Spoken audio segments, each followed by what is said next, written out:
Welcome to Friday Night Football. Join us each and every Friday night at 6:45 p.m. as we follow the 2025 Wildcats as they battle through the EMO conference schedule at Jim Blacklock Stadium and on the road. Across the middle, he hits Hopkins. A nice hit by Tatum, and receiver Hopkins went up to get it. Tatum hit him while he was jumping, flipped him over upside down right to Tyler. Let's see what Tyler can do running the football. He gets it at the 15, runs forward, gets hit. Still hit. He's still going. He's running hard. He gets all the way out to the 35. Good run, Tyler. Takes a shot across the middle. It's caught. Good catch. Good hit there by number 26, Trenton. That's Trent Berkner. Nice catch. Nice screen pass, and it's blown up. Good job by the defense. That a boy. Back. There's the draw that we were talking about. Get him. He short. He got him. Good. We knocked him down short. Looks like a loss of maybe one. Hope's going to sprint to his left. Look. He's going to tuck now. He's going to have to make a play, and he does. He breaks the tackle. Gets tripped up. Gets hit hard. Good hard run by Jacobs. Looks like we're 5-on-5 in the box if we can handle it. This time, quick back to the edge. Get in. Oh, he got it. Get in. Quick pass. Touchdown. Get him. Inside, fullback give. Nope, he pulls. Ball's loose. Ball's loose. We got it. Right. We got it. Ball came loose. Yeah, we'll take it. He was trying to give. That's Jacob Holt, and yes, that's a first down. And he's going. Hold on to it. Good job. Left rolls left. Oh, it's almost intercepted. Colby Ellis was sitting in his zone, jumped up, knocked down with the big paws. We're going to go for it on fourth down, so just cut this in half here. Straight snap. Quarterback looks, throws it across the middle. He's got a man. It's caught. And he's hit hard, but it's going to be well enough for a first down. Back up, toss out to the wide side. Get him. We got him down. Tackle Chase for a loss. Good job, Chase. Chase. He's flushed. Got him out of bounds. Huge loss. He needed one. Oh, baby. Oh, he caught it. That was thrown up into coverage, and it was tipped. Tune in to hear the broadcast duo of former Wildcat football player and current athletic director of Montgomery County R2, Adam Floon, and the one and only Ron, the friendly neighborhood tech guy, Williams. Stay tuned each week as they break down the matchups and bring you extra in-depth analysis game by game. And now let's go and turn it over to the broadcast booth for a Friday night Wildcat football game.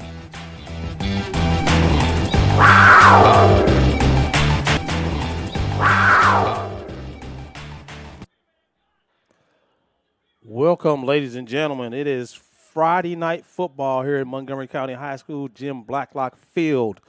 It is the district championship edition of Friday Night Football. Thank you all for joining us.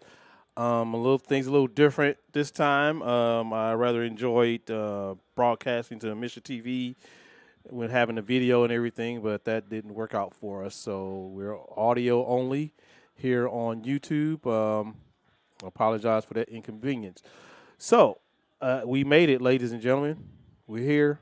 It is district championship. I was just talking to Coach Brake about, I know the last district championship game was 2005, but I wasn't sure if it was a home game. So because this is very special around here, of course. That was 20 years ago, and it's ironic that we recognize that 2005 team for making it to the Dome this year at one of our home games. So it just all came in a big circle after 20 years. So we're going to recognize our sponsors. Again, we hope to have another game. We should have another game, and we'll recognize you guys then also. But thank you for this season. It's been wonderful. I hope you enjoyed it. Hope you got a lot of people joining, going to your businesses and stuff from this. But without you guys, this definitely wouldn't be possible for us. American Family Insurance, Sarah Johnson Agency. Sarah is looking to build a long tradition here in the Montgomery County area, in insurance and as a Wildcat supporter. She has been part of this community all her life and want nothing but the best for you and your loved ones. Sarah offers life, home, auto, small business, and farm coverage. You can stop by 303 North Sturgeon Street in Montgomery City or call 573-564-2913. You can also email Sarah Johnson Agency at amfam.com. Please stop by and make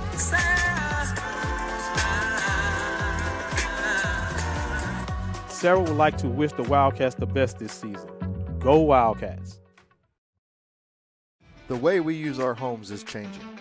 At Central Heating and Cooling of Montgomery City, your local carrier experts, we are here to help to improve your indoor comfort. From optimizing the performance of your heating and cooling system to ensuring your indoor air is cleaner and healthier, we are committed to delivering premium comfort and helping you to breathe a little easier. Call Brian or Rick at Central Heating and Cooling at 573-564-3020. Central Heating and Cooling would like to wish the Wildcats the best of luck this season. Go Wildcats. Jonesburg State Bank was established in 1921. That's over 100 years ago. Here we are over a century later, still doing what we do best, supporting our local community in every way we can and giving them the best in banking. Whether you're looking for a new bank, a mortgage for your first home, a land loan, or maybe just a new bank that feels a bit more like home, Jonesburg State Bank is here to welcome you to the family. Find out about our Wildcat debit card and more at jonesburgstatebank.com. Equal housing lender, member FDIC. People's Savings Bank believes in supporting our community. One way we do this is through Your Way Rewards. In fact, since starting Your Way Rewards in 2016, People's Savings Bank has given over $34,000 to the Montgomery County R2 School District. How does Your Way Rewards work? Every time you swipe your People's Savings Bank debit card as a credit, People's Savings Bank will donate 5 cents to a local charity chosen from a list by you, the customer.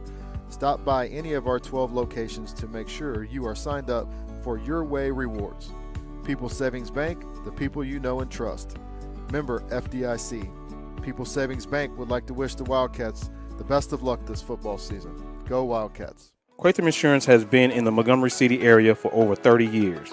They offer a wide range of insurance, which includes crop, hail, auto, home, farm, and business. Stop by Quatham Insurance today at 131 North Walker Street in Montgomery City. You can reach them by calling 573-564-3896 or email info@kqins.com for a quote.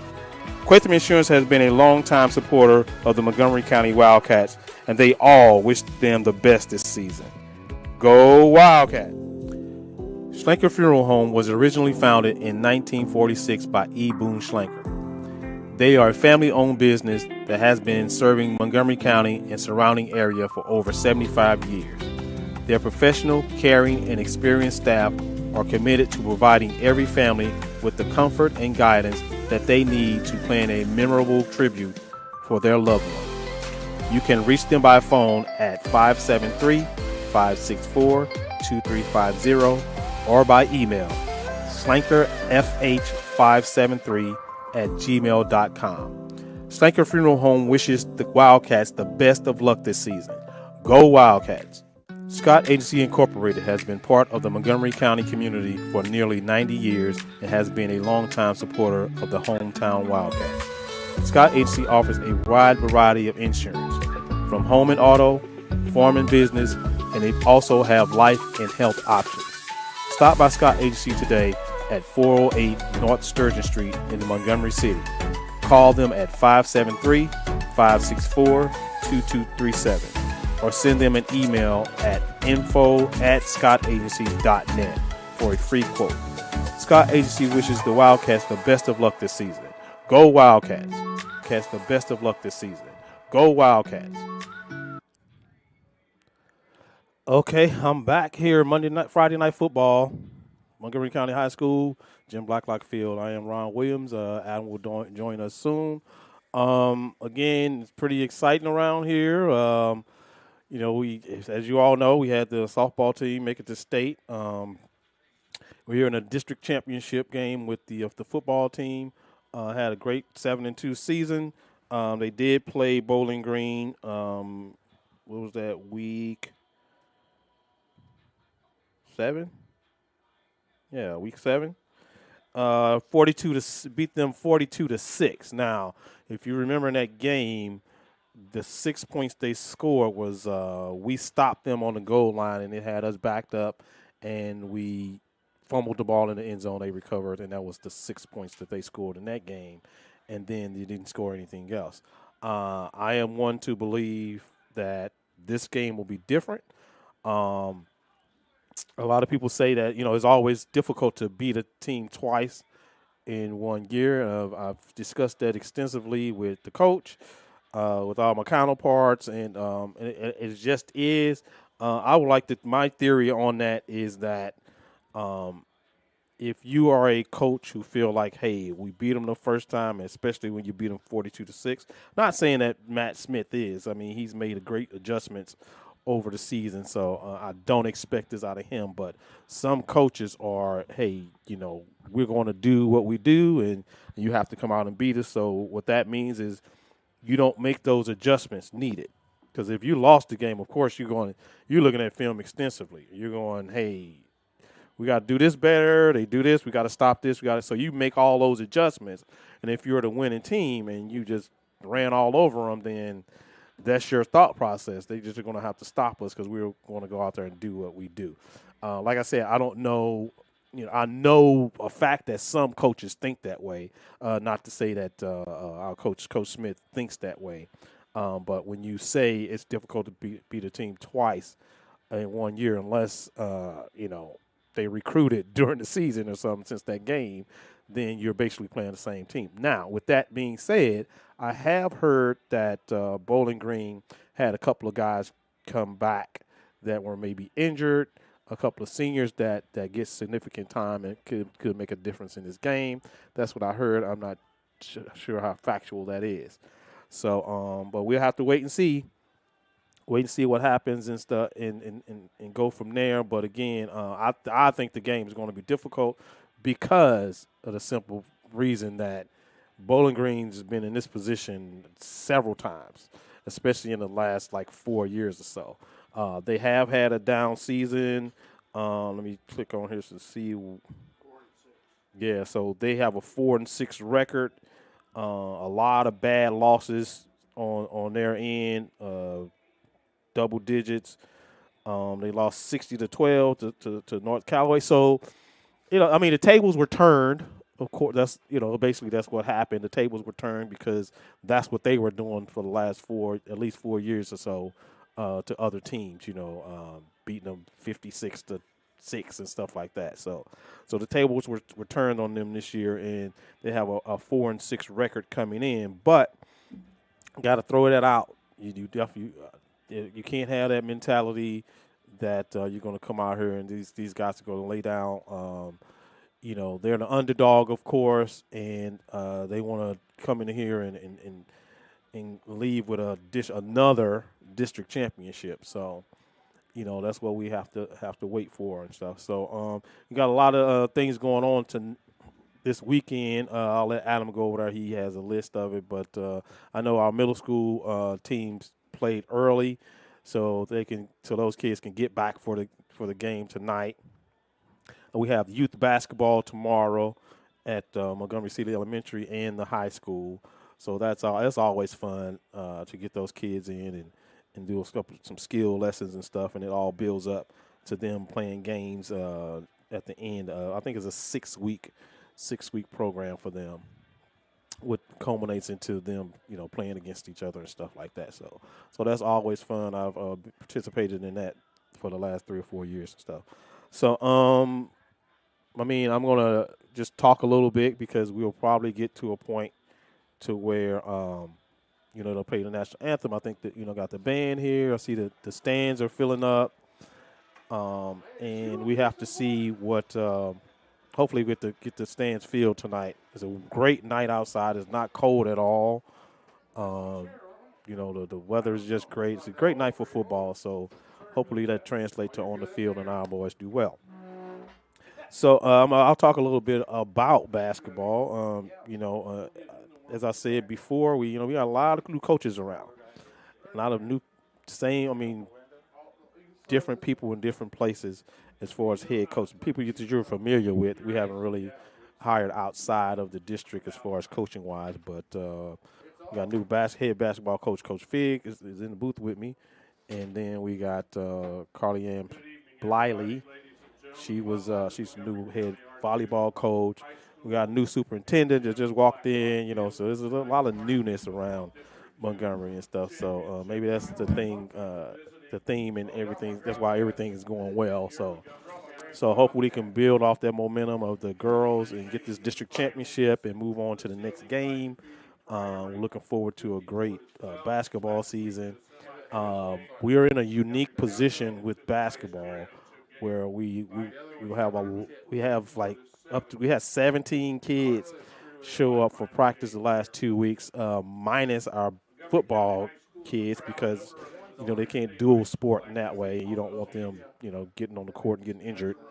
So they haven't participated in practice yet. And I know we've got at least about 10 to 12, 13 kids playing football that's coming out for basketball. So we're going to have an abundance of kids, which would lead into us having 3 teams. Adam is already getting like C games, what we'll call C games. We was hoping that it would just be a freshman game, but I don't know, you're probably not familiar with it, but we have seniors, no juniors, a gang of sophomores, and hopefully our incoming freshmen. Two of them been coming to basketball practice, but I think we have at least 4 or 5 of them that's playing football that's going to come out. So we're gonna have those 3 teams. I have the pleasure of coaching that C team or freshman team, if you call it. I had the pleasure of coaching them. So hopefully, definitely want that to go well. Trying to get as many kids to come out as possible, and so we can just get some skill stuff done. And I tell you right now, my thought on that is if we don't win the game and those kids learn just the fundamentals of basketball and raise their basketball IQ, and moving forward, those are the tools that they use to be successful when they do become sophomores, juniors, and seniors. That's enough for me. I'm going to try to win games, but I want them to execute things correctly and play defense correctly and set picks correctly. And those are the things that I'll definitely focus on because those are the things that's going to make them successful in life, honestly. Sports is always a life lesson. There's a life lesson involved with sports. So that's what I'm looking to do, and hope I can get the parents on board. I can get the students on board with that, our student athletes on board with that, and then that's how we'll have a successful season. I got a couple of jump shots I need to work on with some kids and stuff, but that I think I'm looking forward to it, and I hope that's all fun. So we are about just under 12 minutes left. Just under 12 minutes left to kick off. I'm gonna just keep talking until we get the band out here about to play the national anthem. Yeah, you know what? Let's go over the starting lineup. I'm gonna do that right quick. Okay, so defensive lineup. I'll put that on the screen. You got Bowling Green starting defense. Mason Murray, Chase Buffington, Jackson Perkins, Jordan Perkins, Joanne Thomas, Bennett Hickerson, Gary Welch, Dallas Henderson, Chris Ike, Carter Turnbull, and Jakari Clark. So there's your starting defense for the Bobcats. Then I'll roll right into our home offense. Same starting offense for us for a while. Dallas Hans, Chase Quatham, Lucas Bender, Isaac Hinkle, Adrian Coombs, the quarterback, who's just had a great season, put together a great season. Mac Farrar, Kobe Ellis, Tyler Rogers, Cameron Knapp, Jack Barker, and Ashton Johnson. That'll be our starting offense for the Wildcats. So, again, just a great season altogether. 7-2. They're 8-2 now, looking to go 9-2, and we are about 10 minutes away from getting this started. And hey, see if we can pull it out. Again, I don't know if you all if you listened on Mission TV last week, we had the audio going there also.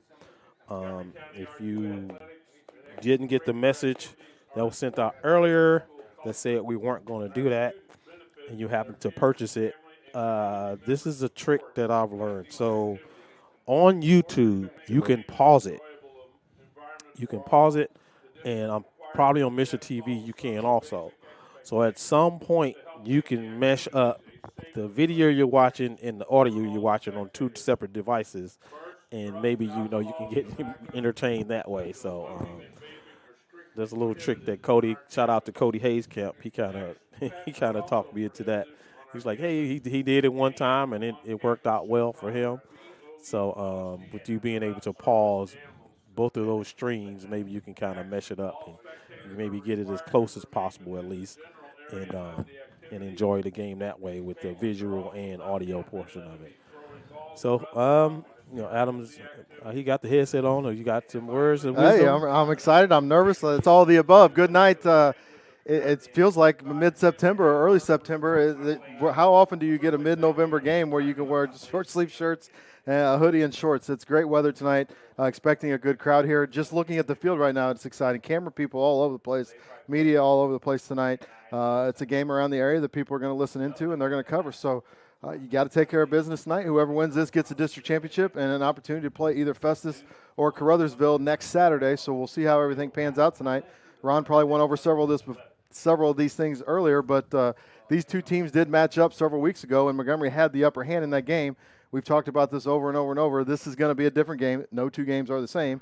They are going to learn from that. They got some kids healthy.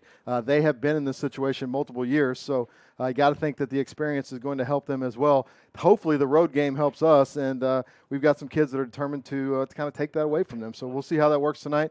Big game, lots of excitement all week long about this game.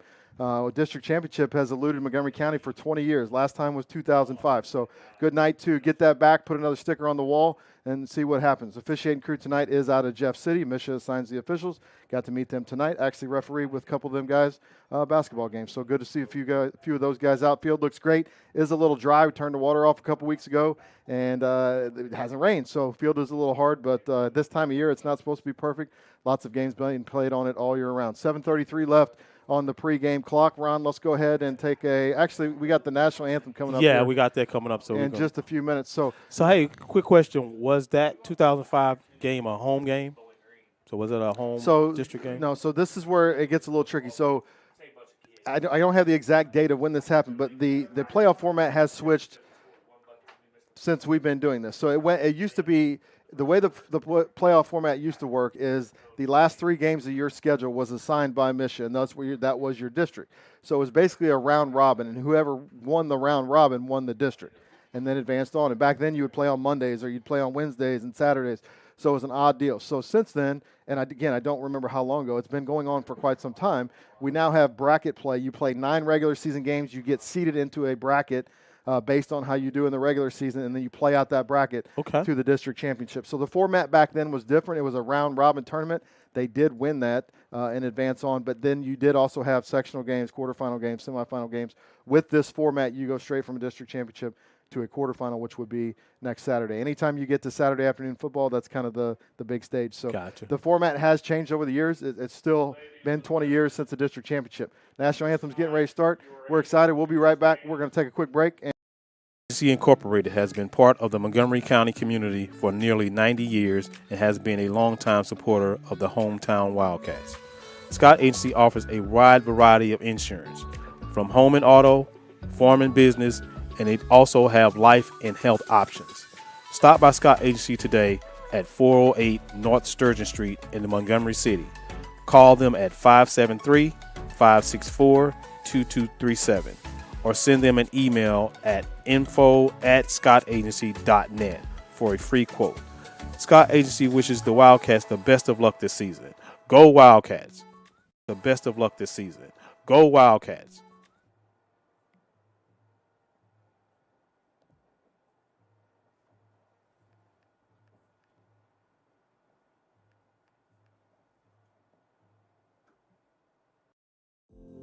Slanker Funeral Home was originally founded in 1946 by E. Boone Slanker. Slanker Funeral Home is a family-owned business that has been serving Montgomery County and the surrounding area for over 75 years. Their professional, caring, and experienced staff are committed to providing every family with the comfort and guidance that they need to plan a memorial for a lasting tribute for their loved ones. You can reach them by phone at 573-564-2350 or by email at slankerfh573@gmail.com. Slanker Funeral Home wants to wish the Wildcats the best of luck this season. Go Wildcats.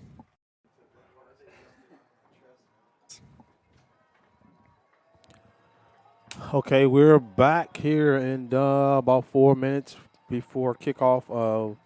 Unlike the rest of the season, we'll try to pay attention to the coin toss and how all that goes and give you some accurate information on that instead of waiting to see how they line up. So, again, as Adam talked about, no two games are the same, and it can't be more prevalent here. Like I said, from what I heard, they had a couple of guys back that didn't probably play in that other game, I guess. So whether they are significant or not, I'm not sure, but we'll see. It's a playoffs time. The board's white. Everybody shows up. Nothing matters. Nothing that happened matters other than what's throw going out the on. records, throw out the last game. Just you got to get out here and play. Well, I make that bold statement, but now I'm going to tell you how they got here. Bowling Green, they are coming into the season coming into this game 4-6. They beat Priory last week 54-12 to get to this game. They too had a bye with the district format. Seeds 1 and 2 had a bye, so they are 2. We are 1. We were both off. Both won last week. We beat Herman last week to end the season. Bowling Green beat Mark Twain. So right now they're coming in with a 2-game winning streak, a little confidence, some fresh players, and we've played well down the stretch too. So we'll see what happens tonight. 3 minutes to go here in the pregame. The captains are out on the field. Montgomery County tonight in the blue tops, white bottoms. I always say this, my favorite combination. They do have 3 of them. That's my favorite. That's been the winning combination, so let's stick with it. Do have new goalpost pads. I was going to put them out tonight, but everybody's so supersticious. The old ones are out there tonight, so new ones will. Can't be changing stuff up, man. New goalpost pads will be unveiled next year, I'm assuming. So, and I'm not gonna get involved with the superstition there. So we'll put the old ones out. So captains tonight: Chase Quatham, Colby Ellis, Ashton Johnson, and Adrian Combs for Montgomery County. Look at all the news cameras out there, Ron. Media people all over. Theo's probably flipping the coin. Never know. He's always out in the middle of everything. So, again, good crowd here tonight, and it's a perfect night for football. You can't ask for better weather this time of year. Anytime you get into November, it could be snowing, it could be raining, it could be windy, it could be cold. Absolutely. Don't have any of that tonight. It's dry, it's not windy, and a perfect night for football. So, anyway, this is the district championship game. We talked about this a little bit earlier. Just to go back to a little bit, the winner of this contest will play next Saturday. Once you get through tonight, it goes to Saturday. So, the default time for next Saturday is 1 o'clock. Either Montgomery or Bowling Green will advance to play that game against either Caruthersville or St. Pius out of Festus. And I did a little research today, not looking forward, but I did a little research. Caruthersville from this spot that we are standing is just about 4.5 hours. Holy smokes. Festus is just about 2 hours. So we are going to be rooting for Festus. I don't know what your logo is, but go Festus tonight, and we'll see what happens. Bowling Green's in a little different situation. We've been hosting, so no matter what, we are on the road. No matter who wins or the other side who wins, we would be on the road no matter what. Bowling Green is in a situation since they are not hosting tonight. If they would win this game and Caruthersville will win, Caruthersville will go to Pike County, to Bowling Green. If Bowling Green wins this game and St. Pius wins their game, then Bowling Green will go to St. Pius because then it reverts back to the odd year top of the bracket. I'm sure all that makes a lot of sense here. Let's see what happened with the coin toss. They are getting down there. The officials tonight, last week were out of Sedalia, this time out of Jeff City. When you get to this time, these crews, and just like basketball, they get assigned based on their regular season performances. So get to this point, shouldn't be any issues with the officiating, should have good experienced crews out here tonight. I missed the toss. I don't know what's going on. Do we know what happened with the coin toss?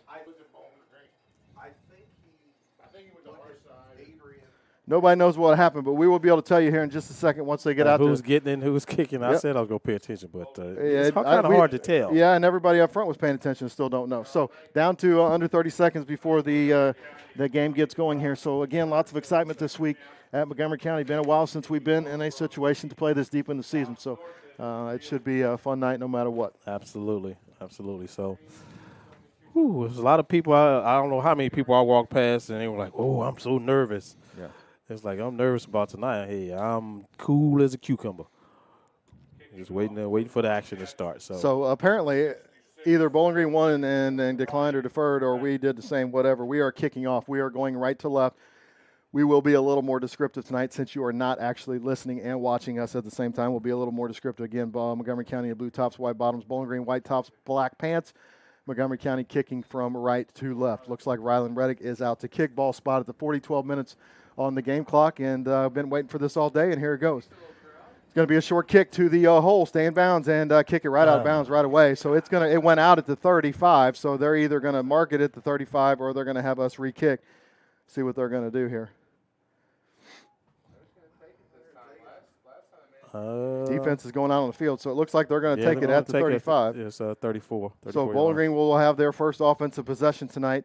Ball spotting on their own 35-yard line, again, going from south to north. If you don't know which direction that is from left to right. So see what we got. Defense been kind of the stronghold. One of the things that has been the stronghold for us this year is our defense has played well all year long and kept us in situations to win. See if we can continue. They placed the ball at the 39. Maybe it went out at the 39. Okay, so they either get it where it goes out, or if it goes out deeper, they can bring it back to the 35. So apparently it went out at the 39-yard line. Okay. All right, Bowling Green in their traditional set there. It's just going to be a lead off to the edge, and there's a flag already, and that play stretched out. It's not going anywhere. Still got him. It's going to be a gain of about 1. Somebody went flying late. The flag came out as the ball was snapped. Got to be some sort of illegal formation. Let's see here. Illegal formation, illegal shift by Bowling Green, so that's going to take them back 5 yards to start that. The good thing about that play is we flew up, made a play on it. Absolutely. Even if the flag wasn't there, it's still only a 1 or 2 yard gain. So yeah, we had them going just east and west instead of north and south, and he would have gained 1. I think that was Jackson Benny came up and slowed him down a little bit. So the ball's going back to where we thought it was going to be when we started this possession. Should be spot just shy of the 35-yard line. It's going to be sitting on the 34-yard line now of Bowling Green. Still first down, but it will be 1st and 15 for the Bobcats. That first play took just about 10 seconds, 11:50 on the clock. First quarter still 0-0. Bobcats do the traditional huddle, run things in and out from the sideline as well, and we've kind of gotten back to that from the Montgomery County side as well. 15 on the play clock. Bowling Green usually breaks the huddle, gets set fast, and snaps it this time tight into this side. Nobody out there. They're going to run the ball to the short side of the field, and short gain give him 3, 4. They're going to say 4, so let's get him out to about the 39-yard line, maybe 5. Back to the original line of scrimmage, yep. So it's a good 5-yard run for them. Ball is on the right hash, which is the Montgomery County hash, so it will bring up 2nd and 10. They're going to say he got 5, got back to the original line of scrimmage, 2nd and 10 from the 39-yard line. Clock just at the 11-minute mark here. We did very well against the run, so maybe they're just trying to set up something. Trips look out to the far side of the field. This time toss out to the edge. And there's a hold. There's a hold. There's the flag. We got it. He held him. We called it from all the way over here. They got it too. Flags all over the place. That was Chase, Ron. He came off the edge to make a play and just got twisted up and tackled. Yeah, that was a tackle. That wasn't a hold. Yep. So that's going to be from the spot of the foul. The officials will have to decide which flag they're going to take it from. If I'm going to make the call, I'm going to take it from the White Hats flag because it's a yard or 2 deeper. So let's move that thing back 10 yards from that spot and replay that 2nd down. You're going to put them in a passing situation, and traditionally this has been a run-heavy football team. So anytime you can put a run-heavy football team, and I don't want to jinx this here, you put a run-heavy football team into a passing situation, you're doing good things. Absolutely. And once you force them into doing something they're not used to, it's going to bode well for your defense. All right, several penalties to start the first offensive drive for the Bobcats. Now it's 2nd and 20. They retain the down, move the ball back. 2nd and 20 for the Bobcats. And, Ron, if you remember last time we played them, it was a similar start, but they kept the ball the entire first quarter. Yeah, we didn't get much. All right, 2 receivers set to both sides. They're going to pass the ball this time. Rolling. He don't have any pressure. He shoots it out to the edge, just overthrows it. Good coverage there by Owen C. for the Wildcats. And, Ron, there was no pressure on the quarterback. He just kind of ran out of room and just threw it over the top of Owen C. As a matter of fact, one of the receivers got a late start. He was kind of daydreaming a little bit there. Yeah, and he was running soft and slow. I don't know what's going on there. I believe that young man I think this is his first game back after an injury, so maybe that has something to do with it there. I don't know, but he didn't come out of his break very fast. The quarterback looked like he wanted to get rid of it a little sooner. Couldn't get him turned around and get him ready to go. So incomplete pass now makes it 3rd and 20. Ball still sitting at the 29-yard line of Bowling Green. 10:33. The clock stops with the incomplete pass. Bowling Green coming back out, two receiver set to the wide side of the field. Quarterback is in the shotgun. It's going to be a straight give up the middle. Oh, baby, he's got some room to run, but he's not going to get the first down. Let's see. Is this 4-down territory? I don't know. There was a lot of room to run there, and we got him down. It's going to end up being a gain of probably about 13, 14. All right, big play here early in this football game. So they got a big chunk out of that run, Ron, but it's 4th and 6. Ball still sitting on the Bowling Green side of the field. Let's see if they decide to try to pin us deep or they're going to go for it. I think they're going to have that mentality. They're going to go for it, try to keep the ball in their possession and the clock rolling. Play clock's down to 15, and they're just now getting to the huddle. They're going to break and snap it quick. Looks like they're going to go for it here. Huge play for the Wildcats here early in this football game. 9:52 and counting. Quarterback is under center. Man in motion to the wide side of the field. It looks like I formation. They're trying to get us to jump. They may call timeout out of this early. Good job up front. We don't jump. Good job. And they're going to – is there a flag or they call a timeout? Delay a game on them. So that they were trying to get us to jump to get them a short yardage situation. We did a good job of holding it. Great job, guys. Back them up. They're going to punt this football away. Good job, defense. Because either way, it gives them a little more room. So, I mean, strangely enough, a pretty good strategy for them. Because, like you said, if they make it a short yardage fourth down. Especially with all the nerves and the jitters and all that stuff going on, man. You get out there and start hooting and hollering, they may jump. We didn't. Okay, it's a good snap. Punter's going to get a – ooh, it's a short kick. Get out of the way. Get out of the way. It's going to bounce at about the 35. It does take a sideways bounce. Wildcats will Wildcats will get their first possession of the game. Looks like at about the 32-yard line of Montgomery County. So good defensive start. Ron came out and got the stops we needed. The penalty certainly helped, but didn't let them get much going. We're going to take over on offense. Yeah, and again, we're at 9 minutes and 30 seconds, so getting the ball a lot sooner than we did last time. Yeah, so just to recap, last game we got the ball with 43 seconds to go in the first quarter on our first play of the game, and we stopped them on the goal line. We fumbled in the end zone. That was their only score. So let's get this thing going here early tonight. Combs is in the shotgun. Quatham in the backfield with him. It's going to be a give to Quatham, and nothing there. He's hit hard, Ron, right away. Actually lost about 2 yards. Yeah. Nothing there that time. He just ran into a wall, and he hit the hole hard, but it ended up knocking him backwards. So no game there. Closed up real quick. Let's go loss of 2 on that play, so that will knock them back, and it's sitting at the 30 now after the loss of 2 by Quatham. So, all right, Combs is running it back and forth from the sideline as well, just like Bowling Green does. We are huddling. Clock is just about the 9-minute mark, still 0-0 here in the first quarter. 2nd and 12 now for Montgomery County. Ball sitting at the 30-yard line of the Wildcats. Trips formation this time to the wide side of the field. Single receiver to the far side. Combs in the shotgun with Quatham. Got him to jump. That a boy. We'll get them yards back. Let's see if they do it. I think it's on them. Hard count. They jumped.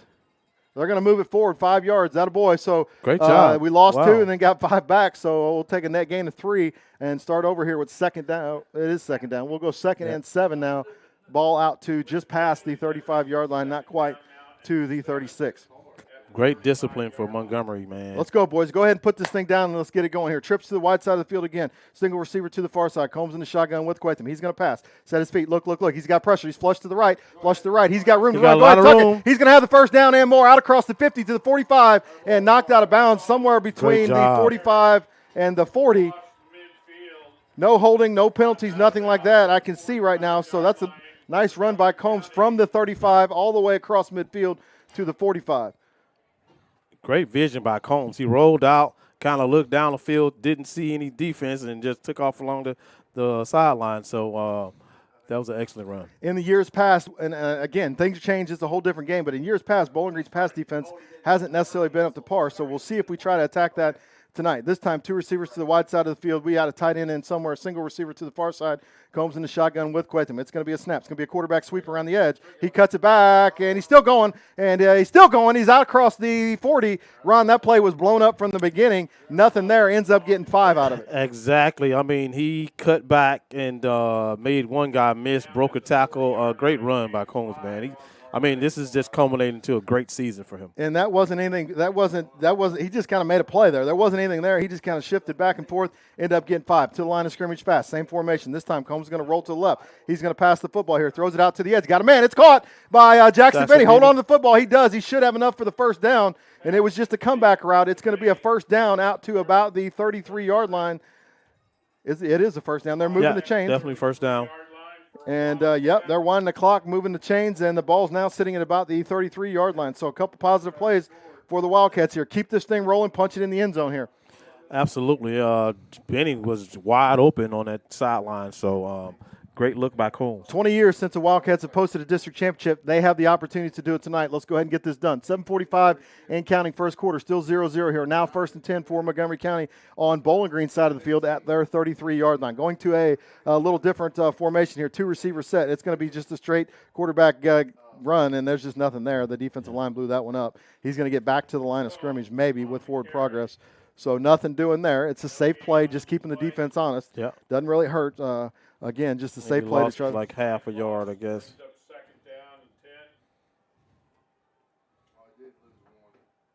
Yeah, like a half a yard. Combs drops back. Shot down the field to the end zone. Almost caught, and no flags. Good defense there by the Bowling Green. He didn't really make a play on the ball, though, did he? He didn't. He didn't turn around at all, but he didn't impede like Benny slowed down to try to catch the ball because it was a little underthrown.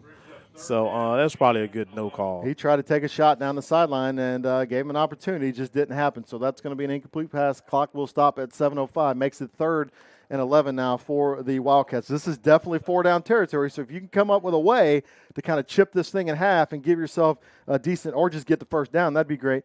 But cut it in half, give yourself a decent opportunity for a 4th down play. This is probably 4-down territory. Absolutely. Up to the line of scrimmage. This time it's going to be McCurdy off the edge. Get around the edge, and he doesn't get around the edge. He's hit right away.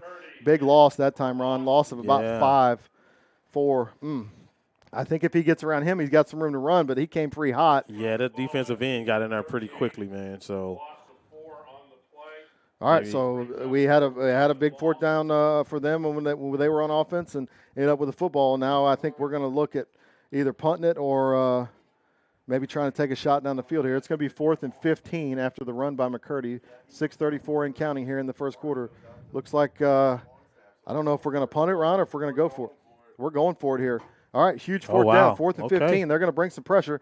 And the snap, almost going to take a straight drop. He's looking. He fires it out to the edge, and just nothing there. And that's a dumb play because it doesn't even get you back to the original line of scrimmage.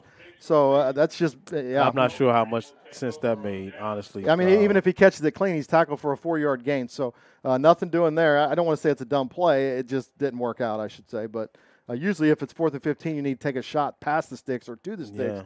Or give your guys an opportunity to make a play. And, again, even if he catches that clean. Or you even go downfield and possibly draw a pass interference. Or throw it down there. If they intercept it, it's just as good as a punt. All right, so nothing doing on offense here. 1st and 10 now for the Bobcats after the turnover and downs. They're going to take over on downs. The ball's at the 38-yard line of Bowling Green here. So both teams come out and stopped on the defense here. So this time tackled right away at the line of scrimmage. Nope, he gets a yard after falling forward. Looks like Ashton Johnson in on that one. Hit him at the line of scrimmage. They're going to give him a gain of 1. Should move it out to about the 40-yard line, just shy of the 40-yard line. What's the deal with this? What you call them? It's hard to read. Yeah. All right, so 2nd and 8, 2nd and 9. We'll see it somewhere in between here. 5 minutes to go. Just under 6 minutes to go here in the first quarter. Score is still 0-0. Neither team was able to put anything together offensively on their first drive. This is Bowling Green's second opportunity here. Again, they fire out of the huddle fast, ready to go. Tight into this side. It's going to be a straight give off the edge. He's got some room to run. Ron's still running. He's going to have the first down and about a yard more maybe. So let's give him a gain of about 10 on that carry just off the tackle. He was running hard. Who is that, number 28 for them? That's 28. That's Colton. Okay, their roster is awful. Hard to read? Yeah, it's kind of printed on top of other stuff. So yeah, they got a BG background that kind of. Welch, he's one of the guys that hasn't. He was one of the guys that did not play last game, so good run by him. Definitely a body job, out there. Bowling Green. Looks like a big body out there running the football, so have to keep an eye on him. 5-minute mark now here in the first quarter. 1st and 10 now for Bowling Green. Still on their side of the field at the 49-yard line. Looks like the formation's all screwed up. They're going to have to burn a timeout Yep, they didn't have the right formation, and they're going to have to use a timeout. Let's go ahead and take one, too. We'll be right back here. Week 13, District Championship football. Quatham Insurance has been in the Montgomery City area for over 30 years. They offer a wide range of insurance, which includes crop, hail, auto, home, farm, and business. Stop by Quatham Insurance today at 131 North Walker Street in Montgomery City. You can reach them by calling 573-564-3896 or email info@kqins.com for a quote. Quatham Insurance has been a longtime supporter of the Montgomery County Wildcats, and they all wish them the best this season. Go Wildcats! Best this season. Go Wildcats! Okay. Well.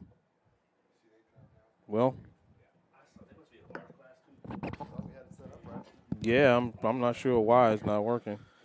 Getting some text that Misha TV is not working properly, and it's always kind of something that is hard to figure out, and I think we had it going last week. But anyway, straight give off to the edge here. He makes a move. Get him, got him down.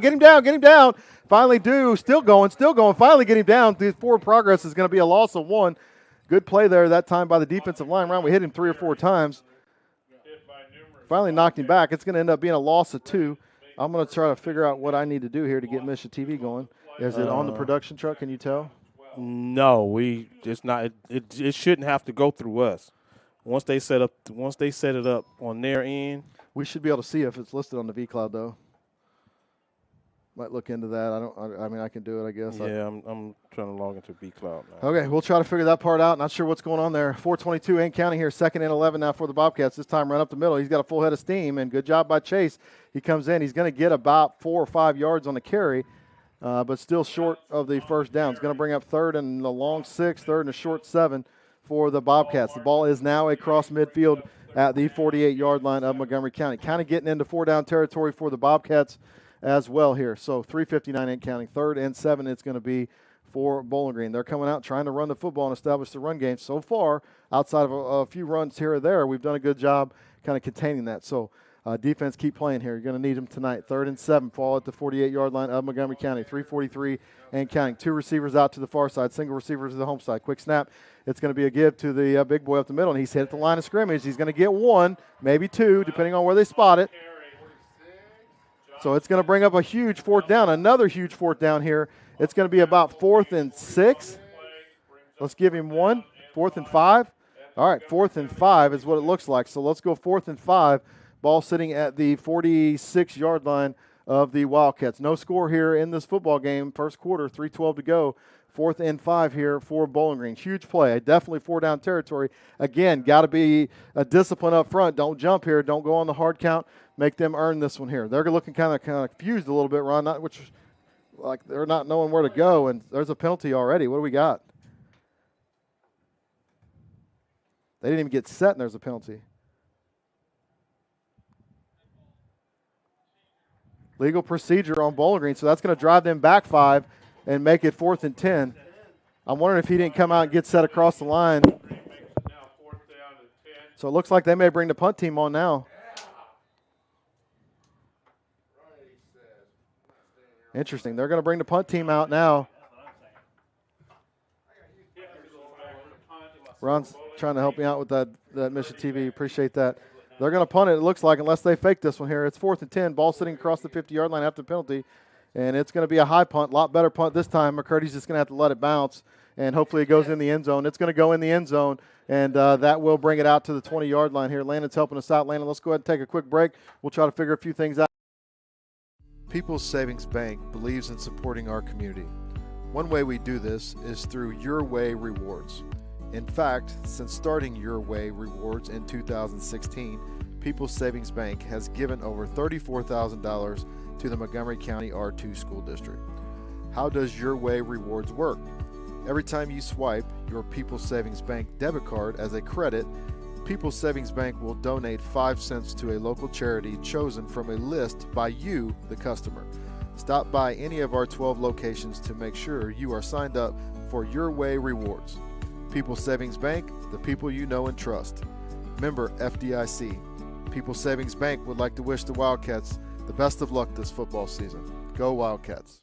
Best of luck this football season. Go Wildcats. All right, back here at Montgomery County High School, having some issues, I guess, with the Mission TV. Ron's working on it. We'll get that thing going hopefully here before too long.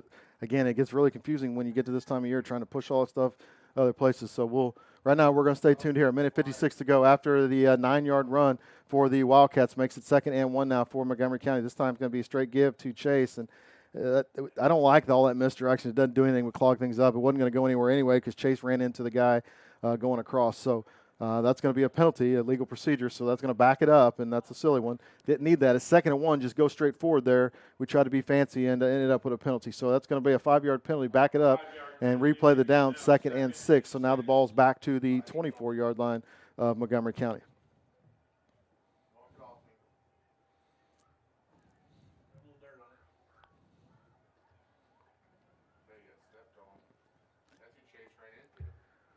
Is that Hinkle?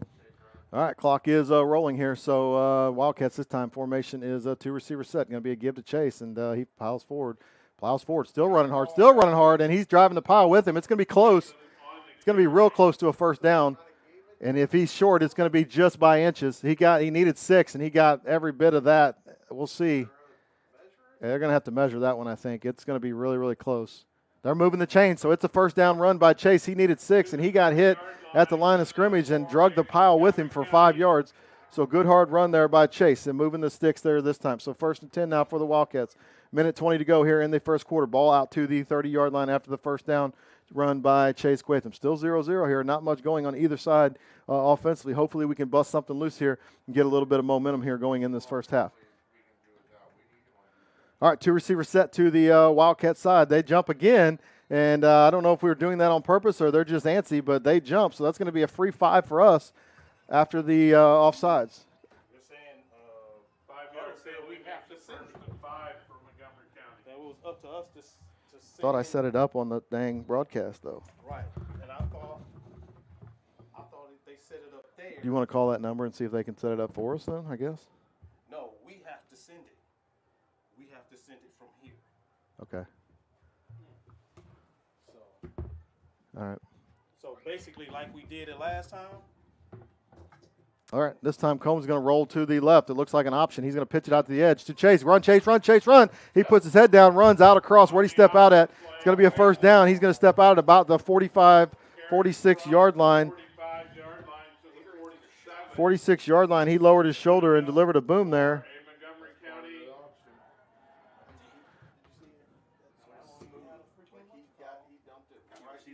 I can call the Misha guy if you want to take over here. If you want, I'll call that guy and see what's going on and see if he can kind of help us through the process. I know what to do. I'm just trying to. I have to disrupt that. What we're doing to use this and then send video. Okay. What you call it. All right. That place has not worked. All right. Big loss there for Montgomery County. Sorry, Ron and I trying to figure out kind of what's going on here from our end of the deal. Loss on the play. It's going to be a loss of about 4. I missed it. I was looking down trying to figure out what we need to do here.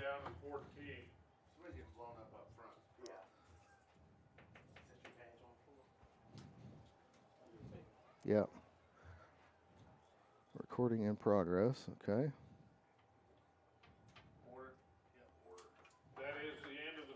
All right, let's go ahead and take a break. I'm going to try to figure some of this stuff out on my end as well. We'll be right back after a quick break here. Still 0-0. State Bank was established in 1921. That's over 100 years ago. Here we are over a century later, still doing what we do best, supporting our local community in every way we can and giving them the best in banking. Whether you're looking for a new bank, a mortgage for your first home, a land loan, or maybe just a new bank that feels a bit more like home, Jonesburg State Bank is here to welcome you to the family. Find out about our Wildcat debit card and more at jonesburgstatebank.com. Equal housing lender, member FDIC. Statebank.com. Equal housing lender, member FDIC. No. She didn't have enough teeth for me. Hey, he like Skittles? No. I'm sure he does. Yeah. Oh, no, you don't remember that night Sam's birthday party? That girl, dry dog, baby Skittles. Yeah. Had like two teeth. Yeah. Yeah, her 25th first? Me, Adam, and Tracy showed up at like midnight. Skittles. Let's just say, there you go. You like all No, colors. You like all colors. Montgomery County starts the second quarter. I did not. It's Because second she down only and had 14. 14 at their own 43-yard line. The way she looked, yes. Yeah, which ones? Which ones did she have? She had 2 on the top and 2 on the bottom. So she had the wrong ones. I call her a snaffle figure.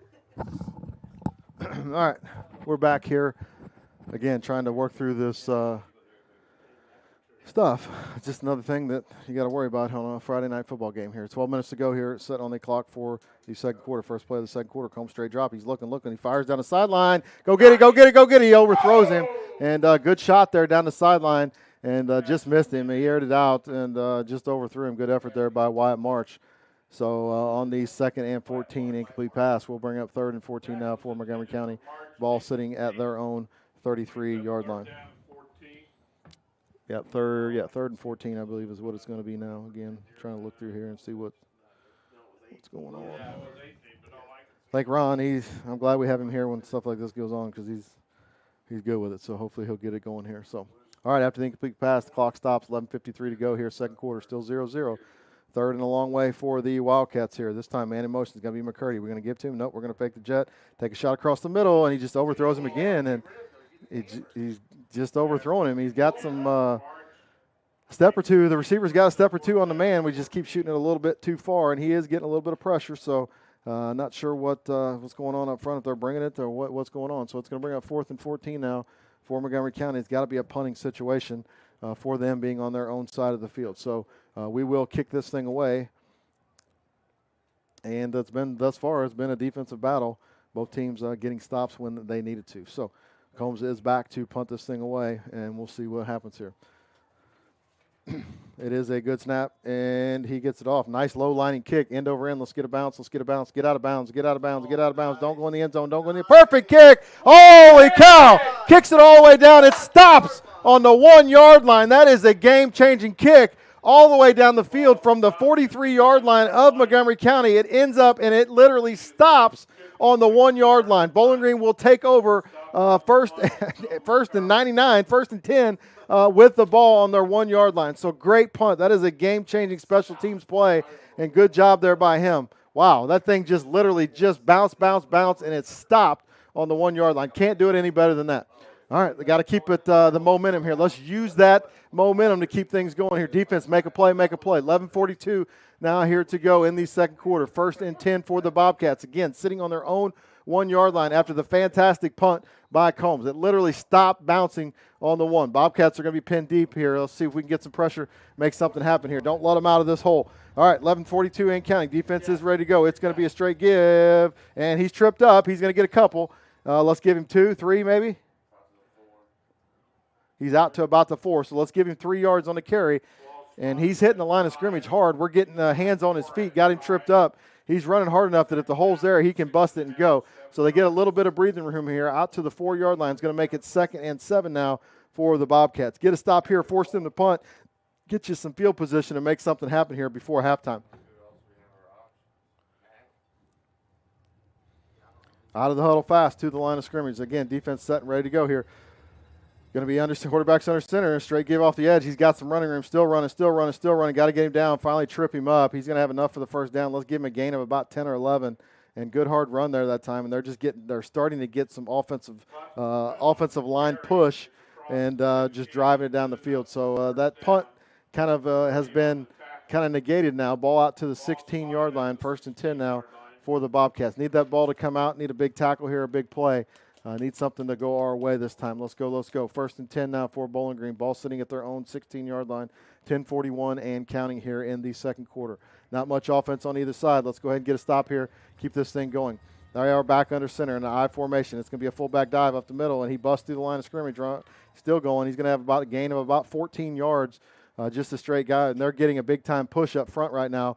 Whatever it is that they figured out, they're getting a push. And, again, that punt all the way down to the 1-yard line has been negated pretty quick. Ball out to the 30-yard line now, just shy of the 30-yard line for the Bobcats. So a couple plays pinned down at the 1 all the way out to the 30 for the Bobcats. 10 minutes here in the second quarter, first half for the Bobcats. 1st and 10 now at the 30-yard line. Play clock down to 15. They're running it in.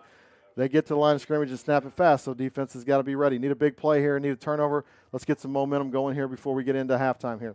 All right, they're out of the huddle. I formation again, 2 tight end set for Bowling Green. They're going to snap the ball, off tackle give, bounce. Got him down for a loss. Get him down. Nope, he's going to get a gain of 1 after forward progress. So good stop there by the defense. Oh, man, it's more than 1. Let's give him 2 or 3. Buffington on the carry. 2. Let's give him 2. The ball between the 32 and 33 yard All right, ball 2-yard gain for them out to the 32-yard line. Clock at 9:31 and counting. Still 0-0 here in the first half, second quarter. And, again, not a lot of offense either way.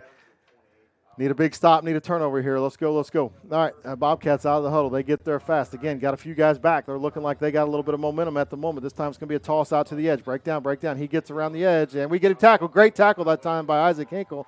He's going to get a gain of about 4, but it's still short of the first down. Isaac had him in the open field, and that was a great open field tackle. Without that tackle, he surely has the first down. So that's going to bring up 3rd and about 4 for the Bobcats. Again, this drive started on their 1-yard line all the way out to the 36. Great tackle there in the open field by Isaac. Let's make something happen out of that. You get a stop here, you're almost guaranteed they're going to have to punt this football back to you. Bowling Green did get the ball first to start this game. So depending on how we do it, let's try to get us a double possession into halftime and see how that goes. 3rd and 4 now for the Bobcats. Still line of scrimmage. Tight end to the far side of the field. And they're going empty set. They're trying to throw the ball. Run, roll. He throws it out to the edge. Almost intercepted, knocked down. Good coverage there by Leif McCurdy. So it's going to bring up 4th and 4 now for the Bobcats. And this is an interesting spot because they are going to have to think about field position here. And I think they almost have to punt. Watch the fake, and you got to watch the football. Don't jump. And offsides will give them a first down. It is a 4-yard difference between the line of scrimmage and there. So watch the fake. Nothing silly. Protect the edges. If they're going to fake it, they're going to go off the edge. Let's go. Let's make this one count. Good defensive stop. Got to finish this drive off defensively. 8:30 here to go after the incomplete pass here in the second quarter, first half. 4th and 4 for the Bobcats.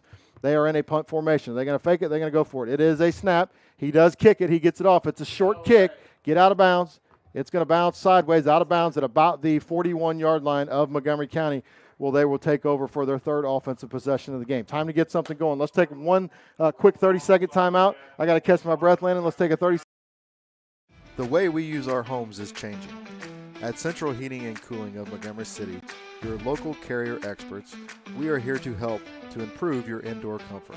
From optimizing the performance of your heating and cooling system to ensuring your indoor air is cleaner and healthier, we are committed to delivering premium comfort and helping you to breathe a little easier. Call Brian or Rick at Central Heating and Cooling at 573-564-3020. Central Heating and Cooling would like to wish the Wildcats the best of luck this season. Go Wildcats. The best of luck this season. Go Wildcats. All right, quick screen play out to the edge, and that goes nowhere. In fact, it's a big loss. It's probably going to be a loss of probably at least 5, depending on where they spot it. We tried to take a quick shot to the edge. They were all over that one. Missed a few blocks here, so let's say loss of 1, 2, 3. Yep, loss of 4. So it's going to bring up 2nd and 14 now for Montgomery County after the pass. It was caught by Jackson, just a quick rocket screen, not a lot of blocking in front, so he had to make some moves, and by the time he made his second move, he was hit. 7:48 and counting here for 2nd and 14 now for Montgomery County. Ball on their own 37-yard line. This time, quick pass out to the edge, and Matt, go. He's got some, he caught him from behind, and if he doesn't get him, Ron, he's still going, and good tackle there by that young man. He reached out and grabbed the jersey to slow him down. That play had a lot of potential, and just didn't get enough. It was a positive gain out across the 40-yard line to about the 44, where it's going to bring up 3rd and 7. If that guy doesn't get a hold of the jersey, I'm thinking we probably got at least a first down, maybe not more.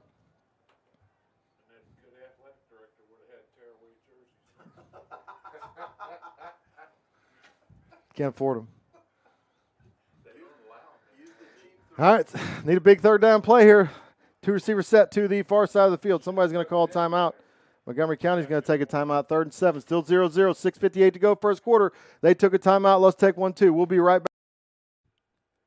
American Family Insurance, Sarah Johnson Agency. Sarah is looking to build a long tradition here in the Montgomery County area. In insurance, and as a Wildcat supporter.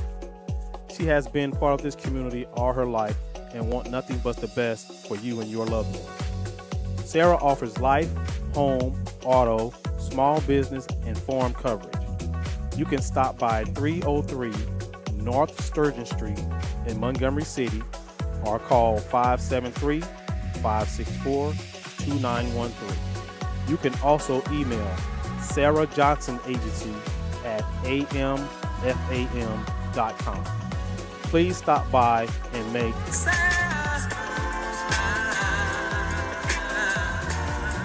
Sarah would like to wish the Wildcats the best this season. Go Wildcats. Go Wildcats. All right, we're getting updates that the Misha TV is up and running. So thanks to Ron for working on that for us. I know he had to run in the building here and he could take care of it. So I appreciate that for sure. Big third down for the Wildcats here. 3rd and 7, ball on the 44-yard line. Here's the snap, straight drop by Combs. He's looking, firing down the edge. Wheel route, go get it. He caught it. He caught it. He caught or saying incomplete pass. He bobbled it around, ended up catching it, but I think he fell out of bounds.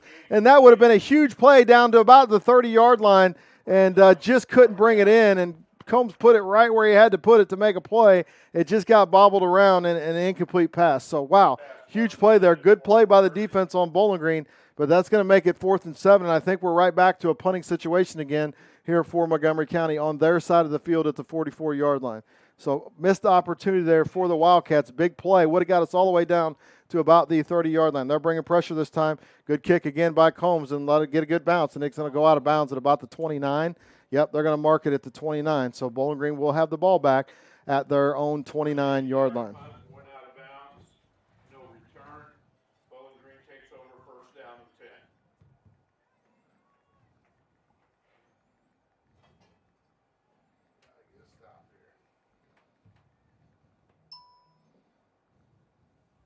They had to do something. Called huddle. I bet you they probably didn't turn something on.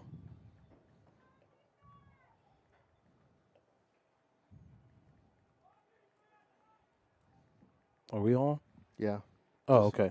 Following up with some people here. Yeah, so I'm thinking huddle did some change. So hand off up the middle, stopped at the line of scrimmage. All right, good play there, Maybe yeah. a gain of 1 All right. by the Bobcats. We need to find – there's a late flag. Is that on us? That's going to be an unsportsmanlike 15-yard penalty on just a senseless play, and those are game-changing plays as well. And absolutely. That's going to give them 15 yards, an automatic 1st down, and some momentum. And you just can't have those silly things happen, especially in a game like this. And they're going to talk about it and see. Hopefully he's not ejected from the football game. The officials are huddled up together talking about it. We'll see what they decide here. Here's the call.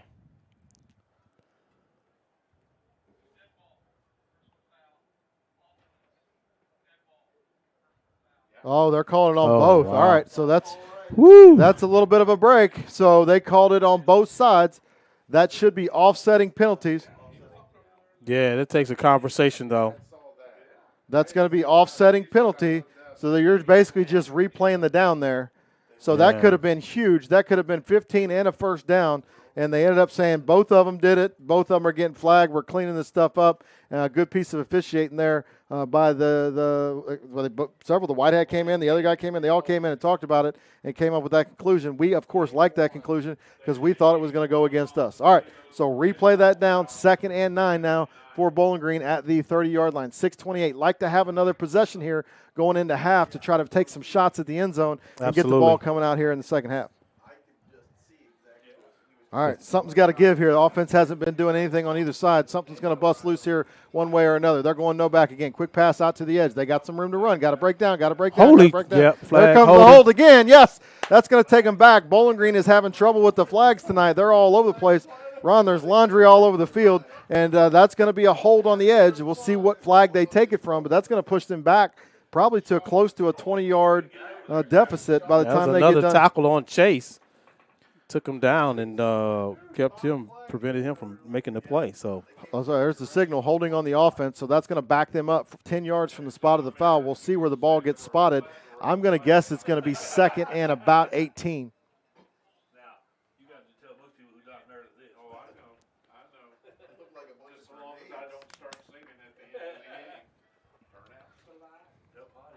So you caught a break with the offsetting penalties, and now the hold. Ball's at the 21, yep.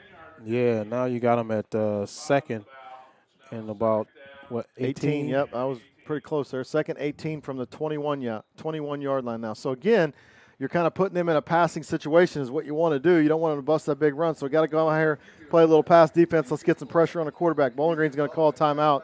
I think they're going to call a timeout. They are going to call a timeout. They're going to be their second timeout. Yep, they're going to have one left. Let's go ahead and take a quick one, too. We'll be right back here. Still 0-0, 6:03 to go. Slanker Funeral Home was originally founded in 1946 by E. Boone Slanker. Slanker Funeral Home is a family-owned business that has been serving Montgomery County and the surrounding area for over 75 years. Their professional, caring, and experienced staff are committed to providing every family with the comfort and guidance that they need to plan a memorial for a lasting tribute for their loved ones. You can reach them by phone at 573-564-2350 or by email at slankerfh573@gmail.com. Slanker Funeral Home wants to wish the Wildcats the best of luck this season. Go Wildcats. The best of luck this season. Go Wildcats. Any reports on that game? Nope. What do we got? There is audio? Okay. The audio is And probably we're from back. Mr. Break. I think. Ask her, is it what she hears? Yeah, listen, she's hearing the speaker out on the. Yeah, that's what she's. Yeah, yep. All right, out of the timeout, second and 18 now for the Bobcats. They are on their own 21-yard line. Trips formation now for Bowling Green here. They got a man in motion, going no back. Quarterback's going to set his feet, take a shot to the edge. Break down. Do we get it? We got him down, and that's going to be another big loss. Good tackle, open field tackle by Chase Quatham, and if he gets through there, there's a lot of room to run. I didn't know if we got him down or not. Chase pulls him down, so it's going to be a third, and ball spotted at the 15, third and 24 now for Bowling Green. Wow. Yeah, I've got to. That's pretty solid. Watch out for the trick play, halfback pass, anything crazy here. Just be smart. Don't let them get behind you. That's it. So safety's got to play. All right, third and 24 now for the Bobcats. 5:18 and counting. It's just a straight give up the middle and nothing there. Good job by the defense and got him down, little to no gain. So there comes another punt formation for the Bobcats. It's 3.5 mile, and they're down to their 17-yard line. They've got to punt this thing away. Now you get in a situation. This is where we talk about all year long, Ron. We're getting in a situation where you're going to get the football back with about 4 minutes to go. You're going to get if things go well, you should get the football back with about 4 minutes to go. You still have 2 timeouts, and you get the ball to start the second half. Make this an opportunity to take over this football game here. Yeah, let's get a bad snap here. Let's see. Nope, good snap, and the kicker gets it almost blocked, and it's going to be another short kick. Get out of the way. And it's going to bounce backwards. We like those bounces. It's going to bounce backwards, and it's going to stop at about the 35-yard line. Past the first down marker. Nope, he didn't even kick a first down. It was 4th and 22. The ball's about 5 yards short of the first down. So this is a golden opportunity. You got 4 minutes and 31 seconds. You still got 2 timeouts, and you get the ball to start the second half. Okay, we need to make something happen. All right, get it going. Wildcats, our offense is out on the field. No silly penalties. Put together a nice drive here and punch one in. Let's see what happens. 1st and 10 now for Montgomery County. Ball at the 35-yard line of the Bobcats. Coming out in a shotgun look. 2 receivers set to the wide side of the field. Single receiver to the far side. This time, man in motion. That's going to be Hinkle. And it's going to be a give off tackle to Chase. And pounded forward. Hold on to the football. He does. Good, hard 8-yard run, 7-yard run by Chase. And, again, when you're between the tackles, you got to have both hands on the ball. Looked like he did that time. Ripped off a good, hard run. That's how you keep the clock going, get the momentum. They're only going to give him, 6, 7? I think it's a 7-yard gain. It's right between 6. I don't want to say it because I'm going to say 6, 7. Everybody's going to freak out. But it's right between a 6 and 7-yard gain. Ball at the 29-yard line. 4-minute mark here in the first half here, second quarter. It's still 0-0. Huge opportunity here for the Wildcats to punch one in, make something happen here. Absolutely. Again, trips receiver set to the wide side of the field. This time Combs is going to roll right. Looking. He's got time, dumps it off. Ooh, almost intercepted. Ooh. That's not. The ball was tipped, so once it's tipped, the receiver got tackled, but the ball was tipped, so that's a legal play. And we're lucky it didn't get tipped up and intercepted. Absolutely. All right, so it's going to be 3rd and 4. Clock stops 3:36. I would like to see ONC's speed around that edge, man. We haven't seen a lot of McCurdy tonight either. McCurdy, that's what I meant. I'm saying ONC. McCurdy. So you like to see his speed around that edge because, he almost broke one, but it was a missed assignment, and he got tackled in the backfield. We're going to go around the edge. I'd go this way to the wide side. Let's see. Looking like a heavy formation for the Wildcats, still in the shotgun, and I think there's a penalty. And we're just, what is it? Timeout Montgomery. All right, so interesting. So we must not have been lined up right. They're going to take a timeout. Let's take a quick one, too. 3:35 to go. First half, second quarter, still 0-0. We'll be right back here. MCC Incorporated has been part of the Montgomery County community for nearly 90 years and has been a longtime supporter of the hometown Wildcats. Scott Agency offers a wide variety of insurance, from home and auto, farm and business, and they also have life and health options. Stop by Scott Agency today at 408 North Sturgeon Street in the Montgomery City. Call them at 573-564-2237 or send them an email at info@scottagency.net for a free quote. Scott Agency wishes the Wildcats the best of luck this season. Go Wildcats. The best of luck this season. Go Wildcats. All right, Ron, need something to go our way here. Absolutely. Need to punch Absolutely. In a great position. You got 3:35 left. Got the ball. Get the ball coming out at halftime. It'll be great to score and pad that lead. Try to pad that lead coming back out. All right, half, so. 3:35 on the second quarter clock. 3rd and 4 for Montgomery County. In a heavy look here. This time Combs is going to toss it out to McCurdy. And does he slip through? He slips through. He gets a couple. Yeah. Does he got the first down? It's going to be close. I think he's about a half yard short. So it's going to be 4th and a very, very short yard. Just got to do your power formation right here. Go ahead and get that. There you go. Back to the line of scrimmage quick, and they're all over this one. We better get a push. We got to push. We got the first down. Got the first down. Combs just running forward. Let's give him 4, and he did a good job of not just trying to go straight forward. Absolutely, yeah. Bounced it out to the edge. Let that clock run. He got some moves to make some guys miss, man. That's really helping him. Whatever happens, don't give them the ball back. Let the clock run. Try to punch one in here. Ball at the 21-yard line of Bowling Green. 1st and 10 now for the Wildcats at the 3-minute mark. Each team still got one timeout here. Play clock down to about 15. Got to get something going here quick. Again, let's get something here at half and get the ball coming back out. Absolutely. Looks like we're back to a more of a heavy formation look. Everybody on the line of scrimmage. This time Combs is going to run around to the edge that way. Got some room to run. Get around. Good block. And he's going to get a gain of about 5. Missed that. He kind of blocked him into it. Yeah. He got out a little wider than Chase, man, and he knocked him right into it's still Combs trying to get around the edge. Still a 6-yard gain. Yeah. Still a 5-yard gain. We'll take that. Good job. We'll take a 5 or 6-yard gain. Can't complain about that. It does stop the clock. So it's going to be 2nd and 5 now. Ball at the 16-yard line of Bowling Green. 2:35 to go here in the second quarter. Still 0-0. Best scenario for the Wildcats is a score with very little time left and the ball to start the second half. Absolutely. This game is all about momentum, man. You got to take that into the locker room with a score. All right, back to a heavy formation. No receivers. Everybody's on the line of scrimmage. Combs is in the shotgun. It's going to be a give to McCurdy, and he's still going hit hard. He's going to get a gain of about 2. I thought I saw his head kind of jink back a little bit. He get 1 or 2. Ball sitting at the 15, so let's give him a gain of 1. Big 3rd down here, so it's 3rd and 4. Clock is at 2:15 here in the first half here, almost a halftime. 3rd and 4 it is. And, there's no doubt this is 4-down territory. Absolutely. But you got to get a first down here no matter what. Man, I like to see a Wyatt March, like end zone pass to the corner of the end zone, or you got to give McCurdy some blocking, man, and get him around that edge. He definitely make something happen. So all right, back to the bunch formation. We're going to throw it this time. Looking, and nowhere to go. Breakthrough. He throws it to the end zone. Oh, he drops it, and it was just a high overthrown and just through his hands. And he had to break a few moves there to get away from some pressure. And again, that's hard throw when you're rolling to the left as a right-handed quarterback.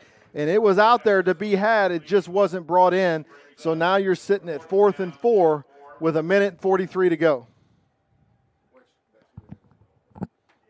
So it was a pass to Dallas Hans, kind of high, but he also had that defender in front of him distracting the throw. So let's see, we get this 4th down, man. All right, big 4th down here for Montgomery County. The shotgun, they're bringing pressure. He's rolling. All you need is a first down. Go get it. He caught it. Touchdown, baby! Holla, baby! 15-yard touchdown pass from Combs to Jackson Benny. Mac Farrar, 15-yard touchdown Good job, pass. Mac. Makes the score 6-0 with at the 1:36 mark here in the first half. We needed that one. There's still some time on the clock, but you needed to break that one through. We finally got it. That was a 4th down play. That was huge. A big score there from Combs to Mac Farrar. 15-yard touchdown pass at the 1:36 mark. Makes the score 6-0 Montgomery County. Got to think you're going to see the same play that we always see for the 2-point conversion. It's just what you're going to get out of it as far as what action you're going to get. Big play. Holy cow. All right, this time it's going to be motion to Benny. Are we going to give it? Nope. Combs is going to run it straight forward, and he's going to be short. Not going to have it, so he threw it out, and that was just the last-ditch effort there. It's not going to be good. So the 2-point conversion fails. At the 1:36 mark, still a lot of time on the clock. Wildcats 6, Bobcats 0. Let's take a quick break. Quatham Insurance has been in the Montgomery City area for over 30 years. They offer a wide range of insurance, which includes crop, hail, auto, home, farm, and business. Stop by Quatham Insurance today at 131 North Walker Street in Montgomery City. You can reach them by calling 573-564-3896 or email info@kqins.com for a quote. Quatham Insurance has been a long-time supporter of the Montgomery County Wildcats, and they all wish them the best this season. Go Wildcats, the best this season. Go Wildcats. Whew. All right, nothing silly here on special teams. Let's get this ball down. Let's get to halftime with the lead or get the ball back 1-2. We still have a timeout. They have a timeout here. Wildcats score on a 4th and 5. It was a 4th and 4, but it was a 15-yard touchdown pass from Combs to Farrar. This time the kickoff is going to be short across the middle, and he just falls on it at about the 47-yard line. And Bowling Green's going to have the ball here at their own 47-yard line. With 1:34 to go and one timeout. And they have to view this as an opportunity also. So our defense definitely have to step up and stop them going in at halftime. Huge game taking place tonight in Class 2 football. Blair Oats and Centralia. Right now, Centralia is winning 8-7 at half. That is a shock. Everybody thought Blair Oats would, and they still may, but thought they would just roll their way all the way to a state championship. Right now, getting a test by Centralia at halftime. All right, let's go Wildcats here. 1:34 to go. They're going to throw the ball. Rolling. Not a lot of pressure. He fires it down the field, and it's incomplete. No flag. Good defense there. Yeah, he was going after the ball. The only thing that's a little scary is that's one-on-one, but good job there by Leif. If you're going to have one-on-one coverage, you got to have more pressure. Exactly. If you're going to drop into pressure and have more coverage, then I can understand not having pressure. If we're going to go one-on-one on the edges, we got to get pressure on the quarterback. Absolutely. Gave him way too much time. Worked our favor here. 10 seconds ran off the clock. Minute 26 to go. 2nd down and 10 now for the Bobcats. Ball still sitting at their own 48-yard line here. Let's go defense. Make a play. 2 receivers set to the far side of the field. Quarterback is in the shotgun with a running back. It's going to be a straight give up the middle, and we're going to get him down. So the clock is going to run. They're going to have to make a decision here if they're going to just run it or they're going to try to get a timeout and take some shots. Minute 15 and counting here. Ball is spotted just across the 50 to the 48-yard line of Montgomery County. It's going to be 3rd down and 6 now for the Bobcats. Cannot have anything silly here. Got to go into halftime with this lead. 3rd and 6 now for the Bobcats. Ball you get a stop here, Montgomery. You probably need to take a timeout. Yeah, man. Stop clock. Yeah, I don't think we can give them a timeout here, But just if you get a stop here, you might think if you get a stop here, you might think about calling a timeout. All right, they're going to pass the ball. They're going to look, fire to the edge, incomplete. All right, so that stops the clock. They did us a favor. Good job. Oh, there's a flag. That's Ryland again. That one's probably going to go against us, and that's going to give them 15 and a first down on 3rd and 6 after the incomplete pass. We got to talk to him here. We can't have those silly penalties. That's huge. I don't care what they're doing to you. They're baiting you. Stop it. Man, oh man, oh man.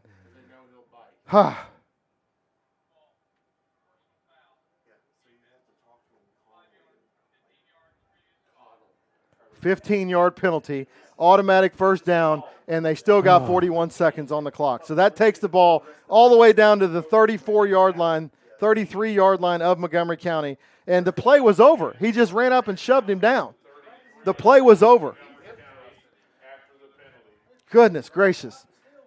Those are plays that will hurt. Those will plays that will hurt. Now your defense has got to figure it out. He's off the field, so now you got a fresh body in there. 41 seconds to go. Bowling Green, definitely the momentum after that. That gives you a lot of momentum. I don't know if they're going to try to throw it here. They still have a timeout. They can set up a nice run here if they want to. 1st and 10 for them. Ball at the 33. Quarterback is going to roll right. Look.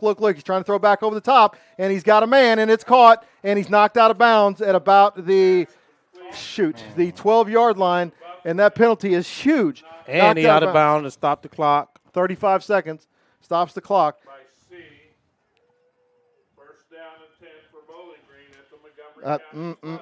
This is where team first comes into play. We've seen this all year long though, where we haven't been able to really close out halves in some big games, and there's still a chance here, but they have the ball 1st and 10 on the 12-yard line of Montgomery County after the huge penalty on 3rd and 6. Now there's still 35 seconds left. They have a timeout. They can run the football here and try to get some yards and cut this thing down.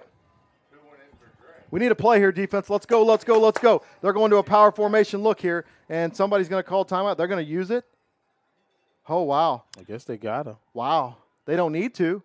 You think you'd want to save that so you have an opportunity to run a play because it's only first down. The play clock was at 0. Oh, they had to use it. Okay, let's go ahead and stay here. They had to use that, so that's the last timeout they have. So anything caught in bounds, they're going to have to go quick. 35 seconds, no timeouts, 1st and 10 for Bowling Green at the 12. And hopefully that penalty doesn't bite you in the butt. This is where if you're a Wildcat defensive player, you got to go pick your teammate up and try to get that penalty negated. Yeah, that's one of those situations you got to know the kid, and as someone said in the booth, how to handle that situation. But to hurt your team like that, it's just should be unacceptable. Yep, not a good one. Not a good one. My badge broke. I got excited and hit something. My badge broke. Try to use this. We're here talking about district championship football, and middle school basketball is already underway. Games are going on this week, and the Montgomery County Invitational Seed Tournament is tomorrow. So kind of like in the middle of basketball, getting going, and football towards the end here. So lots going on here. Been a busy week at Montgomery County. All right, they're out of the timeout. 35 seconds to go here in the first half after the big penalty. 1st and 10 now for the Bobcats defense at the 12-yard line here. Quarterback is under center. He's going to pass. He's looking, rolling, get pressure. Get him down, got him down! Huge sack! That a baby, Tyler Rogers.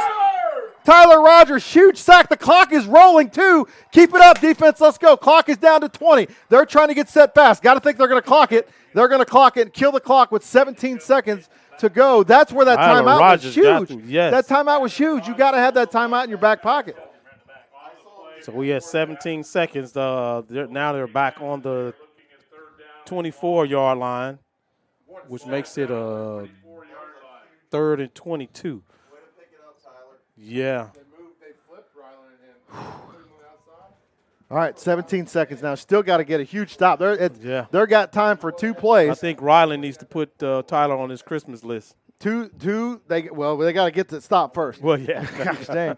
Whew. All right, it's 3rd and 22. Ball's at 24. You got to get a stop here, guys. Trip to the wide side of the field. Quarterback is in the no back. They're going to look. Take a shot across the middle, and it's caught. They're going to have to get up to the line quick. It's down to 10, 9, 8, 7. It's not a first down. They can't clock it. 5, 4, 3, 2. They're going to get the play off. 2, 1. They get the play off. They're just going to have to take a prayer. Get him down. He throws it up. Intercepted. Chase, take it to the house. Take it to the house. He gets hit. Oh.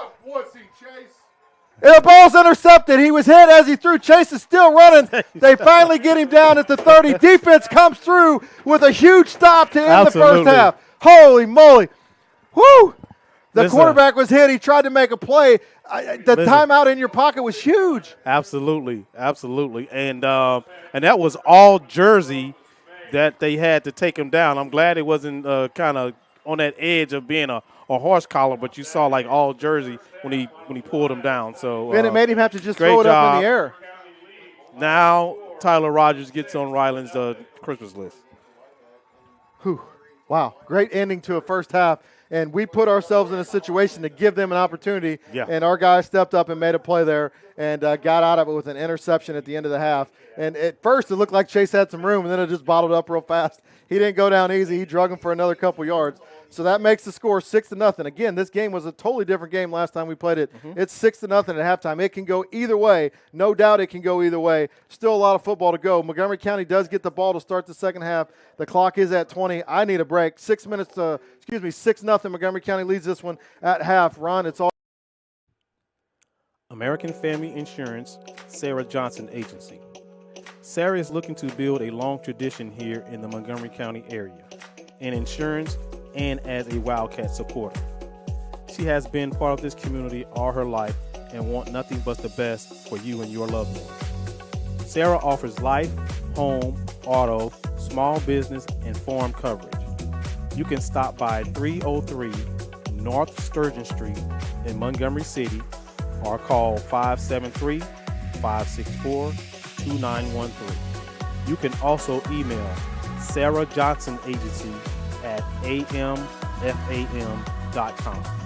Please stop by and make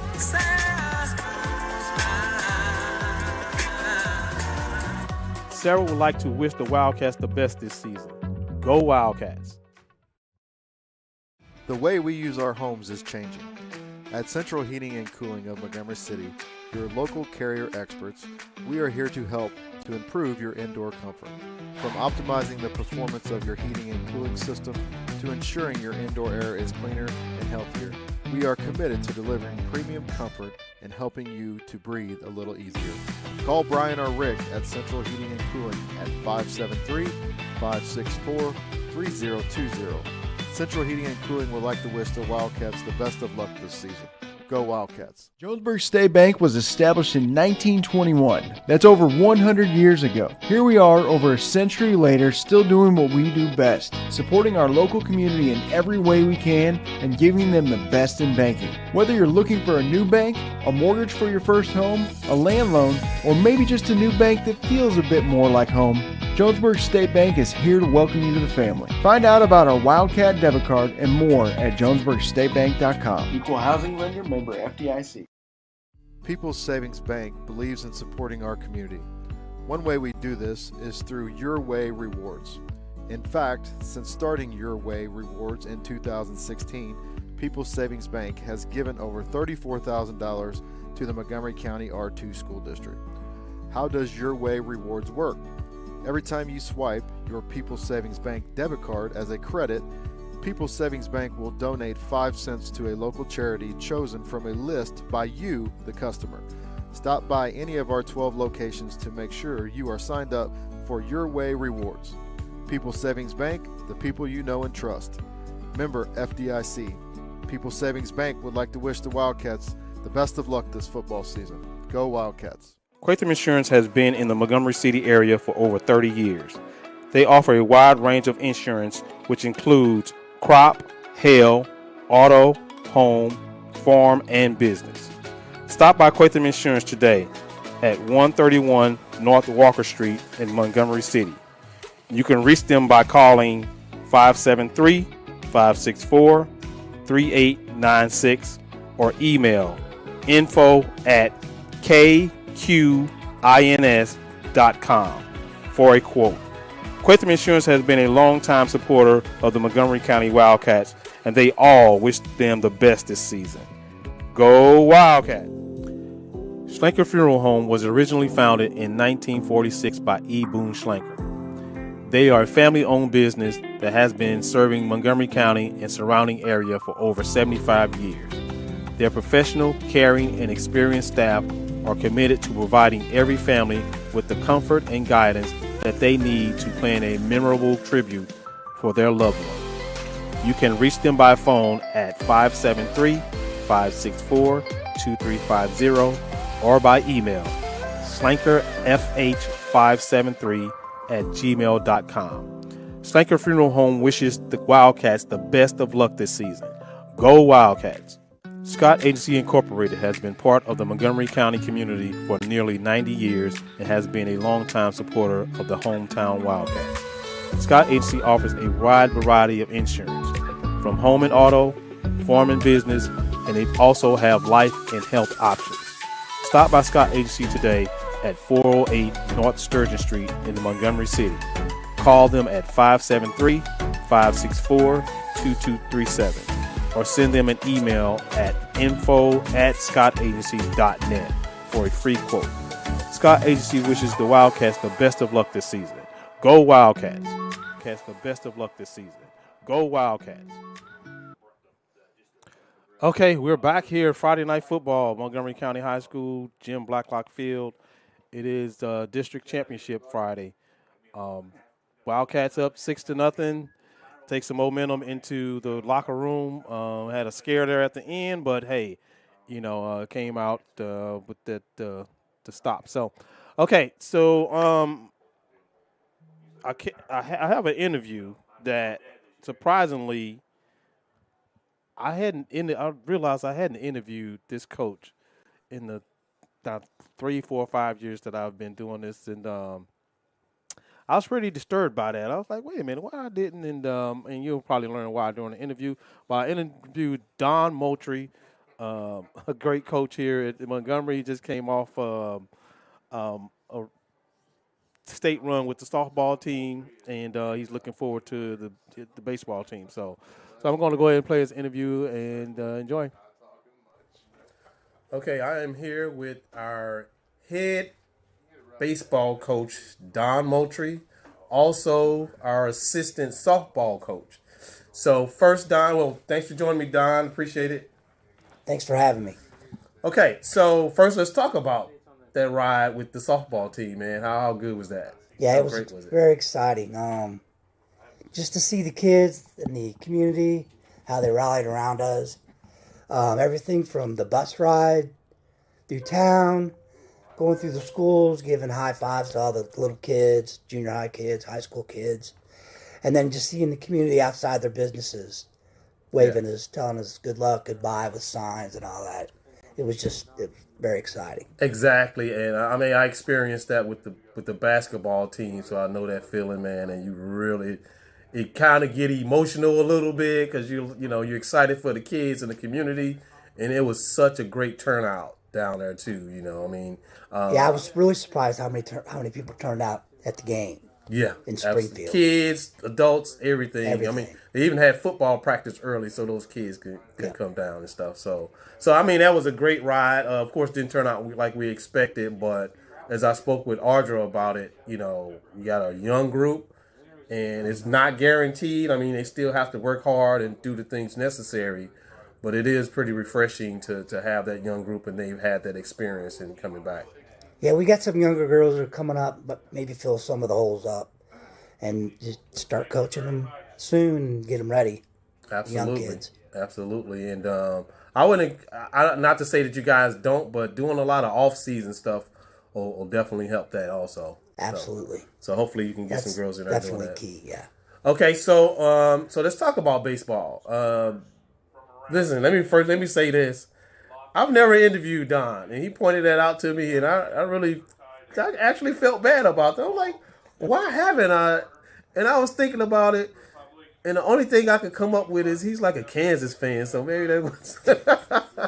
There's definitely a rival, Kansas Duke. I really, thought like, man, I had an interview, so this is a pleasure. Me and you have become good friends, man. So, and we talk quite a bit and everything. So let's talk about baseball.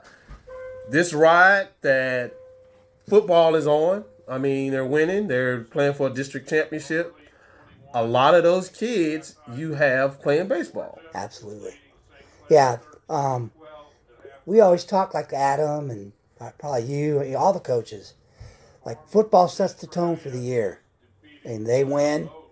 Everything's exciting. And then softball won this year. Mm-hmm. So it's been nice for the community and the kids and the parents and seeing that finally. And it's been a nice turnaround. But baseball-wise, high expectations. Exactly, because you're probably at about, I'm just, in my head, I'm counting at least 5 seniors. I have 7. 7 seniors. Maybe 8, but 7. Yeah, you know what I'm saying? Yeah. So, and 6 of those are pitchers. 6 of them. See, there you go. You know what I'm saying? And they've enjoyed a level of success, I would say. Yeah. You know, but this senior year, man, and hopefully we can lead in from basketball, because quite a few of those kids are going to play basketball also. So hopefully we can kind of just lead into that season and have a good basketball season. Absolutely. I agree.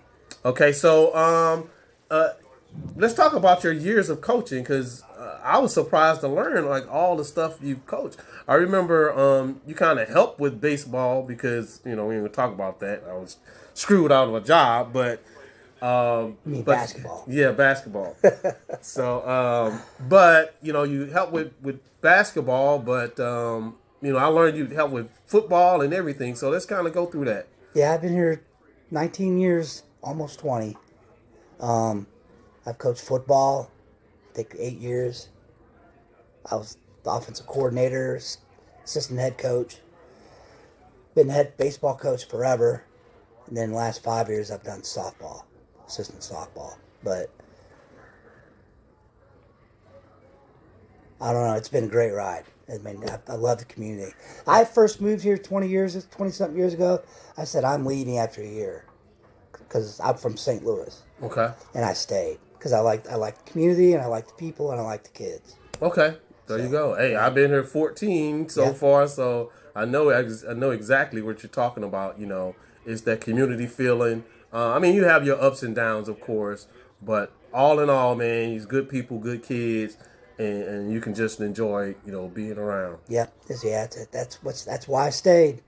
Absolutely. So so let's talk about even prior to that. I remember you were on the East Coast, coaching also. Yeah, Columbia, South Carolina. I coached 3 sports: basketball, baseball, and football. Okay. All varsity. All varsity. I did that for 6 years there, and at the same school. Yeah. And I think I remember you're saying you like went to state or something. Yeah, or something like that. Baseball team had 2 runs, Final Four. 2 runs at the Final Four. And then the year after I left, they won state. Did and how was their structure as far as state goes? Were there classes? Yeah, it's same as here. Same as here? Very similar to here, yeah. Okay. Yeah. And does baseball, you go districts, quarterfinals, finals? Yep. Is that the same thing? Yep. Okay. Same format. It makes it a little easier. You know, basketball is quarterfinal, it's districts, sectionals, quarterfinals, so you got a nice little long road to get there. So it's great to know. Any coaching before that, though? Yeah, I did 2 years in St. Louis, Bayless. High school, I was South City. The assistant head basketball coach. Oh, okay. Bayless High School in St. Louis. Bayless that was High my School. first job. How long ago what year was that? 87, 88.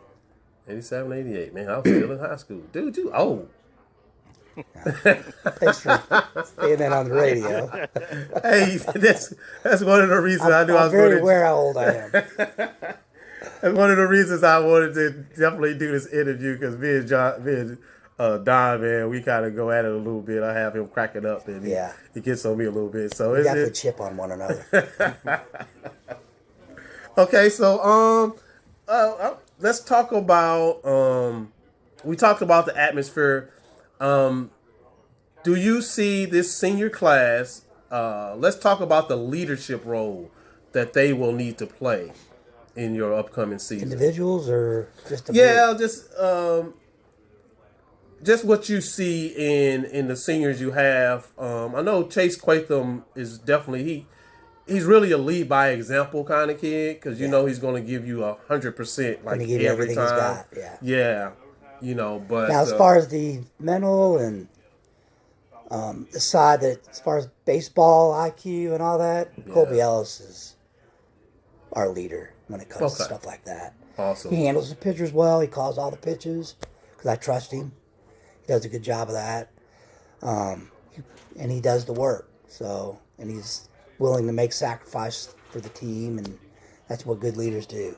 Absolutely, that's awesome. But he is one of them, and I recruited his brother to help coach a little bit, Jace. Okay. So that'll help with the baseball IQ and the preparation. So I'm looking forward to working with him. Awesome. And we talked, and you and I, we actually talked about that, about what it'll take to have that level of success with this particular group. And we talked about the leadership aspect of it, but it's the IQ and it's the mental focus.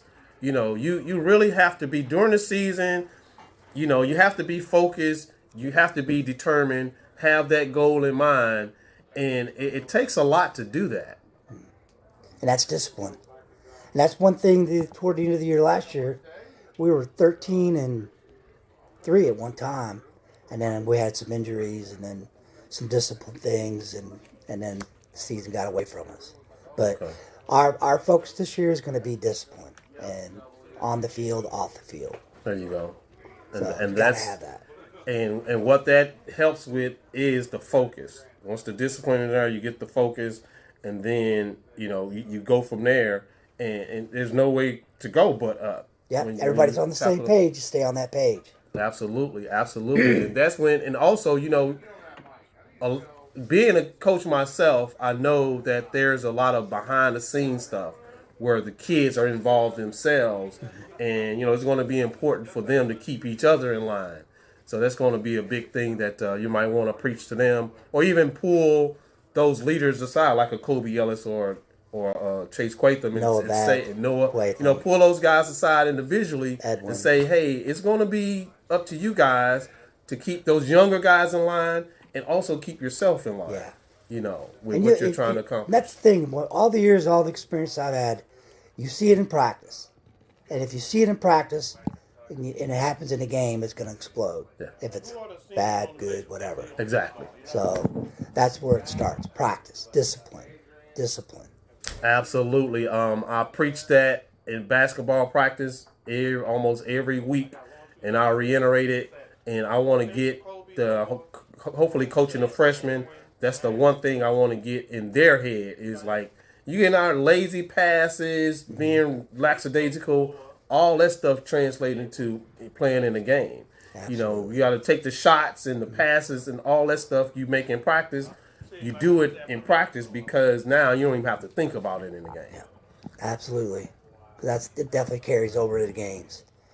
If anybody that thinks that just because maybe we're having a bad game or whatever, but we probably had 3 or 4 bad practices or we're not ready mentally. Mm-hmm. And that's stuff, people forget about that. You got to remember, if it happens there, it's going to happen in the game. Exactly. Twofold. So. Exactly. There isn't a switch mentally, there's a switch that you go, oh, I'm in the game, now I have to hustle. Right. Or now I have to go after that ball. Yeah, that's not how it works. It's not how it works. Your mind gets relaxed also, and it's all about what you are used to doing. All the habits that you create. I remember when I was 10 years old, learning how to play defense with my hands in basketball. And at 55, I'm like doing the same thing. I get on the basketball court and I throw them hands out, and you know. So and I think all of the youth sports, you have to kind of understand it also. Yeah. Just understand, like you have to create those habits that they get used to, and once they get older, that's one less thing you have to try to coach into. Yeah. My advice to people is keep it simple. Keep it simple. I heard that. Fundamentals. Absolutely. I call it the KISS method. Keep it simple, stupid. Keep it okay. I like that. I like that. But that's how it works. Awesome, man. Hey, thanks for joining me, John. John, no problem. I really appreciate it, man. Thanks for having me. It's been I love talking to you. All right, good luck to you. We got a football game tonight. Hopefully this halftime, so hopefully we're winning the game and stuff. But look forward to the season, man. All right, go Wildcats.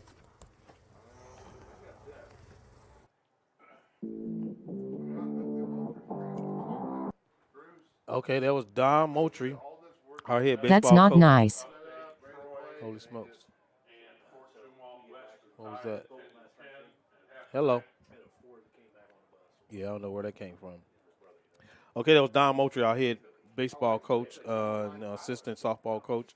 And like I said, I hadn't interviewed Don in the 3-4 years that I've been doing it. So I was really excited to do it. He was a bit nervous, so he texted me afterwards. I said he left off his seniors of Seth, Edwin, Mac, Adrian, all that senior class. He neglected to mention those guys, so he wanted to make sure that I mentioned it. I mean, it's just like basketball. Basketball, we got a senior-laden varsity basketball team, and baseball also. Those kids got a lot of experience. Some have played travel ball and stuff like that. So, they really, could definitely have a great season ahead of them.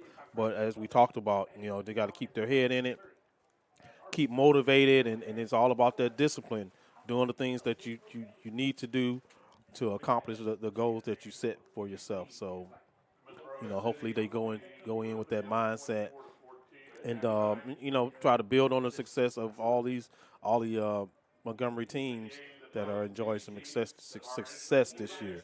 Our basketball team definitely has an opportunity to not have the big drop off that people are expecting. Graduating that great senior class we had, so they have a chance to accomplish something there. But it's all going to take the effort and for us to try to be demanding of those kids to get out there and do their best effort. So we're going to go ahead and take. Slanker Funeral Home was originally founded in 1946 by E. Boone Slanker. Slanker Funeral Home is a family-owned business that has been serving Montgomery County and the surrounding area for over 75 years.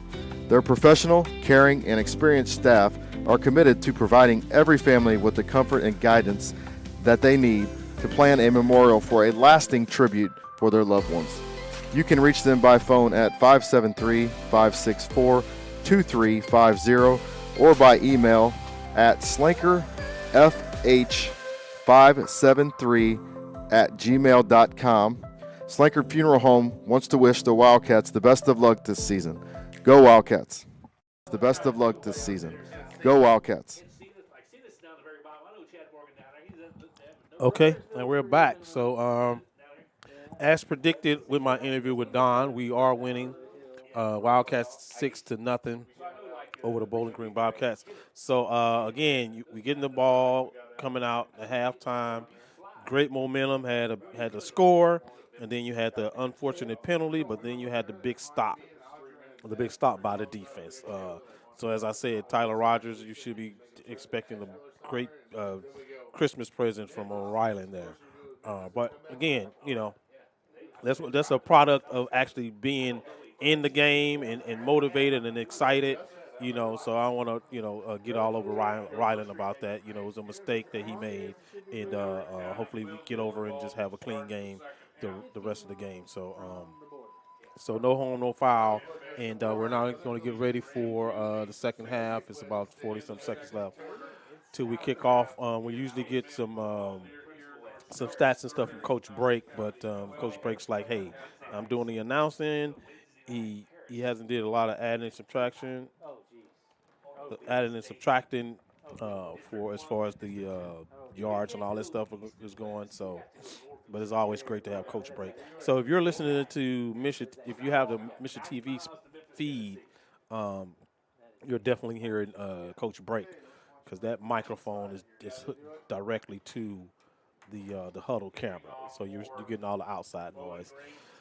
So here we go. It is third quarter. We're about to Bowling Green's about to kick off. Again, got to get it going. Got to get it going and add to that lead that we have. So let's see. Yep, 12 minutes on the clock, and here we go.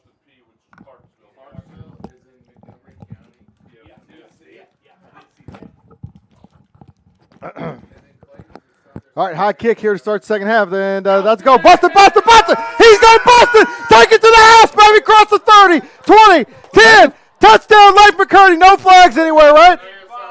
No flags. Touchdown, Leif McCurdy on the opening kickoff of the second half. That a baby. Holy. Way to get it going. Hey. With how high he kicked that ball, Leif went on a sprint to get under it to catch it, and that momentum just shot him right past the coverage. Still a lot of coverage. Too much time left to get it. I'm excited, but man, there's a lot of football left. Whew. Well, listen. 13 seconds into the half, Montgomery County scoring this one. Here comes the famous two-point conversion play. Let's see if we can get something out of this, and we're not going to. Wyatt was open in the back of the end zone. So that makes the score 12-0. And that's the great way to start the second half. But let's get out and play some more defense, and let's get this thing going here and get yourself in a good spot here. Whew, I barely put the headsets on, and he was gone. Absolutely. Good run there by Leif. We haven't seen a kickoff return all year, have we? We have not. No. We have not. Whew. And that was just, I'm telling you, that was just so weird. I don't think I've seen a team kick off like that. I mean, that ball was sky high, and Leif had to actually run up under it. And he caught it, and his momentum just shot him right past the coverage, and there you go for a touchdown. Oh, man. How many yards was that, Coach Break? 75 yards. Touchdown by Leif McCurdy. So, like Adam said, he got really excited there, but great way to start off the second half. Man, there's a lot of football left here. Yeah, definitely. And Bowling Green runs the ball hard enough, and they're fast enough that at any point they can bust something loose. So you can't let up on defense here. You got to keep getting after it here. All right, here comes the kick from Reddick, and he's going to punch it straight out of bounds, and actually hits our guys on the sideline. So we're not even putting it in play to make them make a decision. We're just going to say, hey, take it out of bounds. But, man, they're getting the ball at the 44, 37. A lot of confidence in your defense with that, huh? I mean, I still feel like there's areas you can kick it on the ground and cover. I know we don't want to kick it deep because of what we just saw. It makes sense. But, man, you can still just punch it down there, and I don't know. All right. Whew, defense, let's go here. Let's go. 12-0 is the score after the 70-plus yard kickoff return by Leif McCurdy to start the second half. 11:45 to go here in the second half. Bowling Green will take over now. 1st and 10. The ball is spotted at the 45-yard line of Bowling Green here. Let's go defense. Get you something and keep the momentum going here. Let's go. I formation. Quarterback is going to go off tackle this way. Got a lot of blocking up front. Good tackle there by Owen C. And Ron, he had two big linemen out front. Owen split them and got him down. That could have went a lot farther. It's only going to go for a long 3 and get the ball out to about the 48-yard line. Absolutely. Great breakdown by Owen to get that tackle. If he'd have got through that, man, he had a little room to get by. So great tackle. All right, 2nd and 7. Let's go. The ball hasn't come out on their end yet. Let's get the ball on the ground here. 11-13 and counting. 2nd and 7. Ball at the 48-yard line of Bowling Green. I formation again. Fullback dive up the middle. Got some room to run.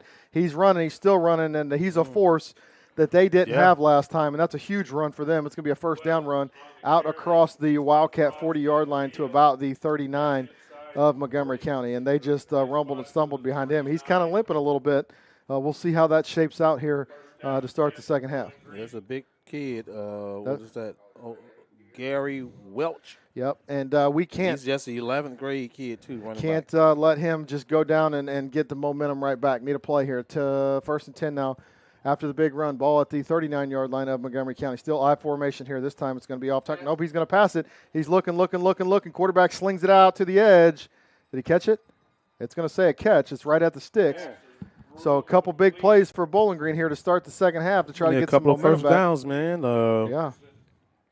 Wow.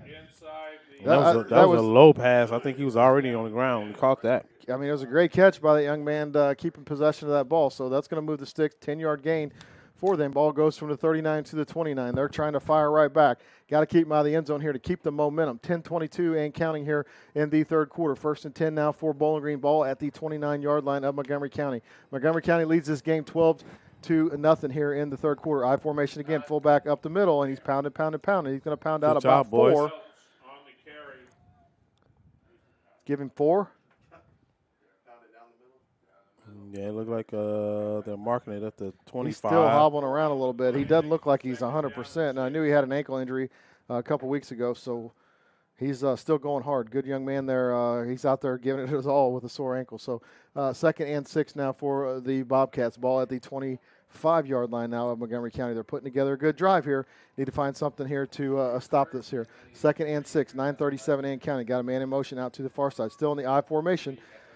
Here's the snap under center. It's just going to be a toss out to the edge. And there's that speed I was talking about, and he gets around the corner. Flag comes flying out. It's got to be a hold. Or a face mask. Let's see. There is a flag. It's either a hold or a face mask. I hope he did. He did. Last choice is made right there. Yep. Face mask on the defense. Yep. Oh, wow. So that's going to be a play, and they're going to get an automatic first down out of that. So that's kind of weird. A face responding. mask, and he just kind of kept going, though. Maybe it's only a 5-yard penalty. All right, so they're all the way down to the 15-yard line. They're responding here, and that's got to be a little worrisome for Montgomery County defense. Let's go. Let's make a play. 9-19. Yeah, but what we've showed all season, man, that they can get down this far, and we still got some stops in us. So let's get it. Quarterback is going off tackle. Then Buffington running hard. Ronnie's going to score a touchdown. Yeah, and there's a flag comes flying out. And there is a flag. And that's the stuff I'm talking about. That kid has the ability to bust that, and he just did. There is a flag on a hold, though. So that's going to come back. The touchdown will not count. And they're going to try to run this football in. They got plenty of time. They got to get some momentum back. They're going to try. We got to get some stops. That's a good way to look at it. There's a reason he was running free because there was a hold. So. Good call there. We always like those calls. Good call there by the official. All right, so that's going to back it up. Replay the down. Ball sitting now at the 25-yard line. It's going to be 1st and 20 for the Bobcats at the 25-yard line. No time, better time for a good play here. Let's go defense. And, again, we talk about if we can keep them in some sort of passing formations, you feel a little bit better about this instead of the power run game. Back to the I formation. 2 receivers to the far side of the field. Fullback up the middle, and we're all over that one. Good job. Who all grabbed over that that leg? One. That was Owen-C. Owen-C with the leg grab. And that's going to be a short gain, maybe 1. So it was still first down. So it's 2nd and 19 now for Bowling Green. Ball, 1-yard gain. So ball across the 25 to the 24-yard line for the Bobcats. 2nd down is where a lot of teams will do play action and take shots. Defense be ready for that. Back to a power formation here. Looks like an I formation. Receiver to that side of the field. Quarterback is under center. He's going to snap the ball. Oh, he's hit hard. Get him down. That a baby. Right through the line of scrimmage. Who was that? Wyatt March. Wyatt March blew through the line of scrimmage and hammered him. Good play, and that's going to be a loss. So now you got to think pass, obviously. It's 4-down territory, but they could set up a screen or something like that. Watch back out of the backfield, too. The back out of the backfield is something to the wide side of the field that they got us on earlier, and that's where the linebackers got to make sure they're in coverage. So 3rd and a long way for Bowling Green here. A huge stop for the Wildcats. Let's go. This will help get that momentum back if we can get it. 3rd and 21, 7:50 and counting here in the third quarter. Ball at the 26-yard line for Bowling Green. They are still in a power formation. Don't look like they're lined up right. Play clock's down to 2, down to 0, and that's going to be a delay of game. Oh, they're going to use a timeout. Let's take 1, 2. They couldn't get to playoff. 3rd and 20. MCC Incorporated has been part of the Montgomery County community for nearly 90 years and has been a longtime supporter of the hometown Wildcats. Scott Agency offers a wide variety of insurance, from home and auto, farm and business, and they also have life and health options. Stop by Scott Agency today at 408 North Sturgeon Street in the Montgomery City. Call them at 573-564-2237 or send them an email at info@scottagency.net for a free quote. Scott Agency wishes the Wildcats the best of luck this season. Go Wildcats. The best of luck this season. Go Wildcats. Okay, let's go back to what we talked about earlier. If you're going to go single coverage, you got to have pressure. Yeah. If you're not going to get pressure and you want to drop, make sure we got enough guys back to cover. Still got time to set up a screen. I think they could go to this back out of the backfield, which puts the linebackers in a spot where they got to cover. Let's see what they do. It's 3rd and 21 now for Bowling Green. Ball at the 26-yard line of Montgomery County. Still out of the I formation. Receiver to the far side of the field. There's the back out of the backfield. Quarterback throws a quick hitch, and it's caught. Nope, flea flicker, and got him down. He's still short of the first down run. It was a hook and ladder. It was well designed. Yeah, pretty good. Well designed. Pretty good. And he needed 21, and he got a big chunk of that back. Wow. Sure did. Wow. Gosh, dang. This manageable. This makes a huge 4th down play. This play is huge. 4th and 5 now for Bowling Green. The ball is at the 10-yard. That was a well-designed play. Very good play there. That kid caught that ball with a full head of steam. Whew. All right, 4th and 5. Clock is running. 7-minute mark here in the 3rd quarter. Wildcats are winning this football game 12-0. No better time than to get a stop now for Montgomery County. 2 receivers set to the wide side of the field. Quarterback is in the shotgun. They're going to pass. Look. Throws it. Intercepted! Not a baby! Intercepted! Kobe Ellis with the interception. Wow! Whoa, that's how you do it, boys. I was expecting some sort of screen pass or an off-tackle run with their speed. The quarterback threw an interception. Kobe jumped it and got it. Huge turnover. Now you got to put together a drive. We needed that. You made a comment right before that, Ron. You said they've been getting stops like this all year long. They just got another one. Absolutely, man. I mean, we've seen them give up those big plays and have that short field. But, again, they put together some stops, and now we get an interception. So let's go, boys. Take care of the football here. Let's go. 1st and 10 now for the Wildcats after the interception. Ball is on our own 8-yard line. This time Hinkle in motion. Combs is going to take it straight forward. And nice run. Hold on to the ball. Nice run. And he's got a nice run all the way out to across the 15-yard line. And that was, we say nice run. It was a gain of about 7 or 8, but he had contact on him the whole way. Absolutely. I don't think he was carrying them. I think they was carrying him a couple of yards. Wow, it's a 9-yard gain for Adrian. Good run there, and he just kept moving the pile. So that gives you a little bit more breathing room. It looks like a 8 or 9 yard run. Let's see. It's 2nd and 2 on the board, probably 2 on the field too. 2nd and 2 from the 16 now. 6:14 and counting here in the 3rd quarter. Wildcats leading this football game 12-0. Need a good drive here, a good solid drive here. If you can punch a good drive in here and put one in the end zone, you feel real good about things. They just jumped off sides again. That's going to be an automatic first down. Wow, I don't know that we're really – are we doing a hard count or are they just anticipating? I would imagine we are, though. Maybe that's something the coach put together. Yeah, I mean, that guy's helped us out 3 times tonight. All right. Maybe that's something coach kind of saw and was like, hey, we're going to put some hard counts in there. And I know, but usually when you add hard counts late in the season, the whole offense jumps. But we haven't. It's been working. I like it. All right, 1st and 10 now for the Wildcats after the offside penalty. Ball out to the 21-yard line. 5:50 and counting here in the 3rd quarter. 12-0 is the score. Trips formation. This time Hinkle in motion. We're going to throw a quick pass out to the edge, and he slips through. Hold on to the football. Good gain. Yeah. Good hard gain, and just a quick tunnel screen to Mac Farrar. Yeah. Oh, he's shorter than I thought. I thought it was about a 10-yard gain. It looks like it's going to be about a 6 or 7-yard gain. Let's go 7. 7-yard gain for the Wildcats. I really like that play for him. Mac got that play and ran it for a touchdown in one of the games. So I really like that play. Yeah, it looks like it's kind of blown up, and all of a sudden he slips through. Yeah. And so 2nd and 3 now for Montgomery County. Ball out to the 28-yard line here. Can't have anything silly. Good drive put together. Good, hard, sustained drive here. This time Combs in motion. Hinkle in motion. And it's Chase off tackle. Hold on to the football. Good run by Chase. He's got enough for the first down. He got tackled low. Good hard run by Chase. He plows forward. That's going to be plenty enough for the first down. He needed 3, probably got 4 or 5. Still don't like all that misdirection here. It slows everybody down. And the biggest thing is you got that clock running. The clock's going, so take your time, boys. If you can put together a drive and use the clock and punch some points in here, you feel a lot better about things.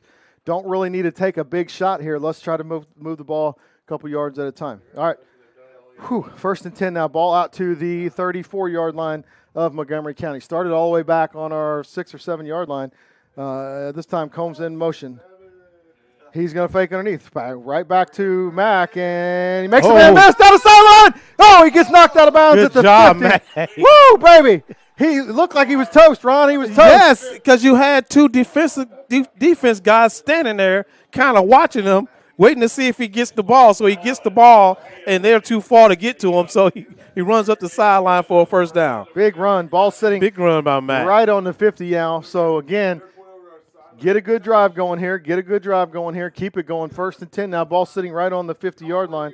Can't have a silly turnover here. Need to keep the momentum. We got the momentum after the stop. Let's keep the momentum here. 4:23 to go here in the third quarter. Shacombs is in the shotgun. He's going to look right. He's going to pump. He's got a man. Go get it. He threw it. Oh, wow. Dang it. That was an absolutely great play. It was. I mean, that was an ideal.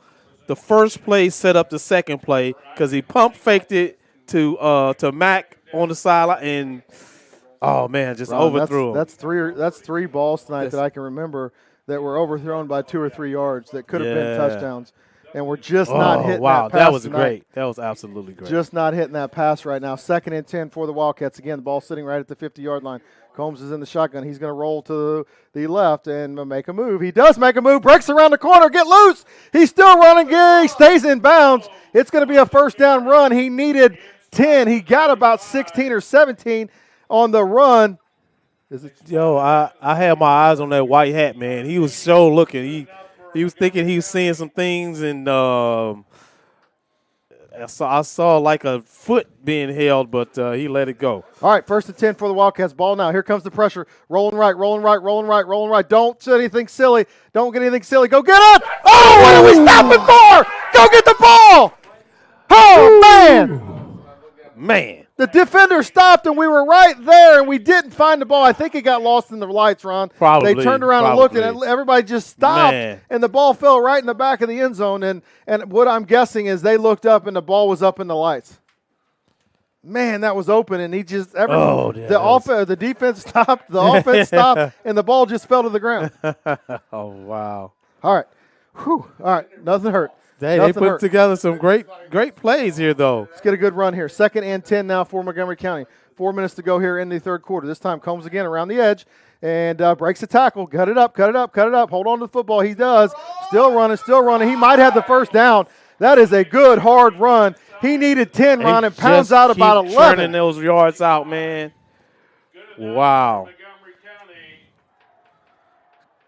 Don't try anything silly and turn it over here. Just hold on to that ball. That's it. Hold on to that ball. Whew. All right. That should keep the clock moving. They should wind it as soon as he didn't get out of bounds, did he? They're winding it there. All right, 12-0 is the score. Wildcats win the game. We started back on our own 7-yard line all the way across midfield to the Bowling Green 24 here. Keep this drive going. Don't need to force it here, Ron. It's 1st and 10. Don't need to force anything here. Keep this drive going. 2 receivers to the far side of the field. Single receiver down here. Quatham is in the backfield. It's going to be a run to Chase. He pounds forward. Still running hard. There we go. Another give him 9-yard carry by Chase Quatham. And he was hit at the line of scrimmage and just keeps pounding forward. Keep pounding it forward, man. And you're down to 3 minutes, almost 3 minutes left in this third quarter, man.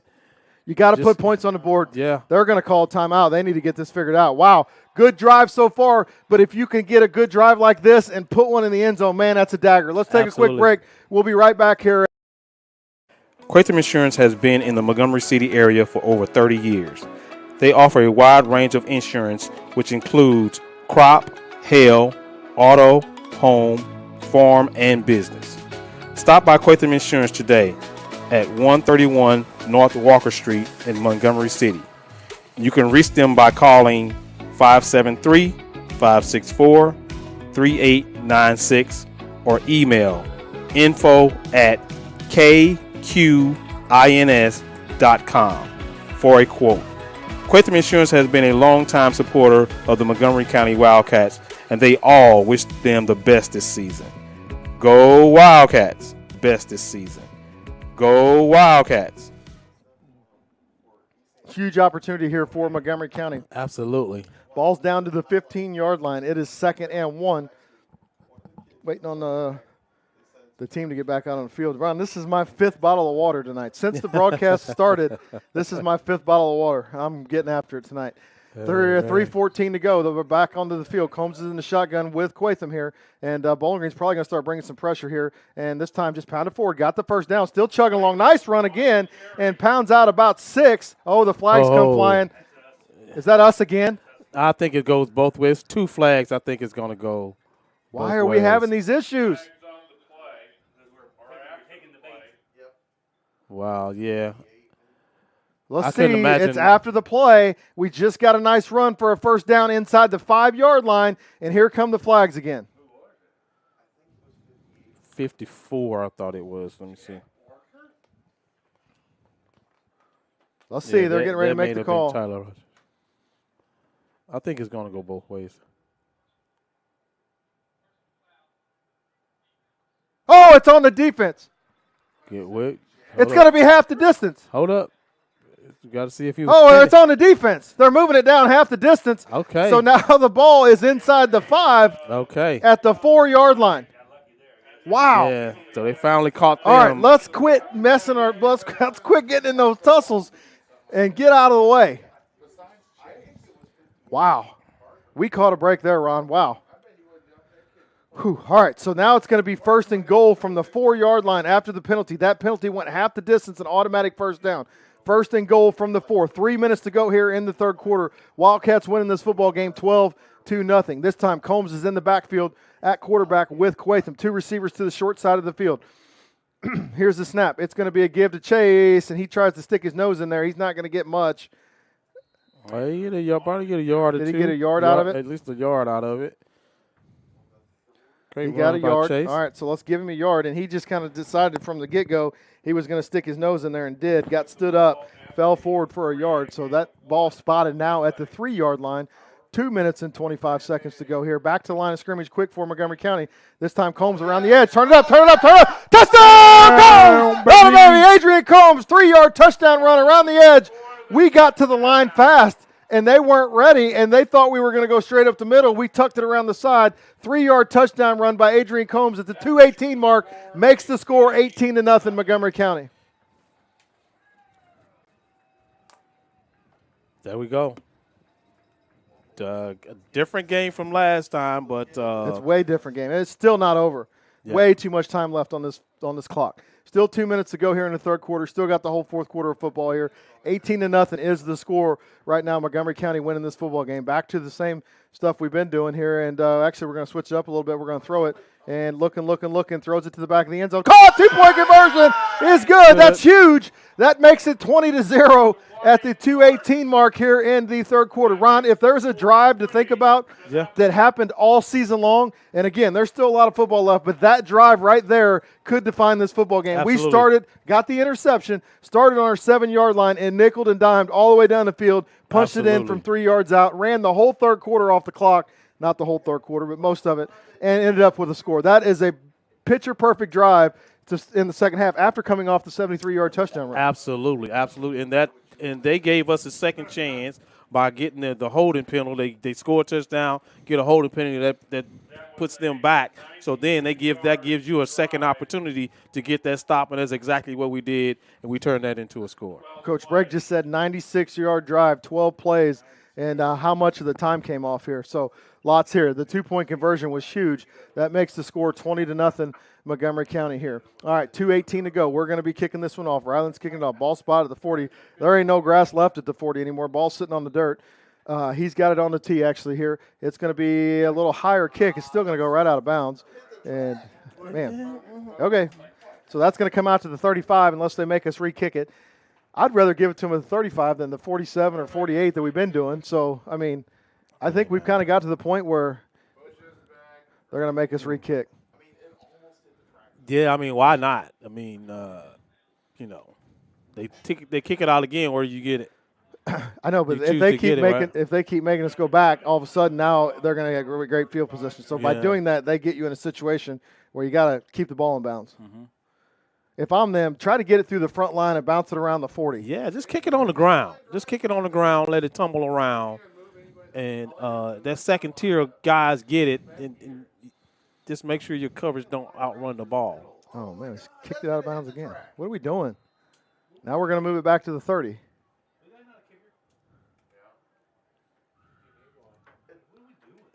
Back it up again. So I have to put. Well, that was the same exact thing. We just kicked it to the track 2 times in a row. Unless it's some ancient Chinese secret, I'm definitely asking Coach that question.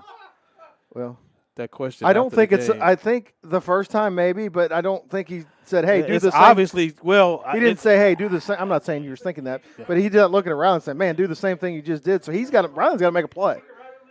Make a play. The way he's kicking it, I couldn't imagine that he's mistakenly kicking it that way. So he has to be being told to do that. That's what I'm guessing because I don't. Well, I'm telling him keep it in bounds. Let's see what he does this time. Third attempt here. This time we push it to the front line and it goes out of bounds again. Did he touch it? Oh, he kicked it out of bounds. He kicked it out of bounds. The referee went tumbling. Oh, and so he probably didn't see him kick it out of bounds. Nope. The Bowling Green kid kicked it out of bounds, so that should be spotted right there. I think that's what he's telling him right here. He's checking to make sure he's okay, I think. Yeah, the official went down. He got mixed up and everything, and I don't think he saw it. Hopefully it wasn't our players. And we kicked it. We kicked it. That time it rolled along the sideline. The Bowling Green kid came up and just kicked it out of bounds, but the referee was taken down. You watch WWE, they take the ref out all the time, and that's when all the crazy stuff happens. That just happened here. The ref went down. The ball got kicked. Nobody knows what's going on. And don't throw another flag. Let's see. Another ref came running from.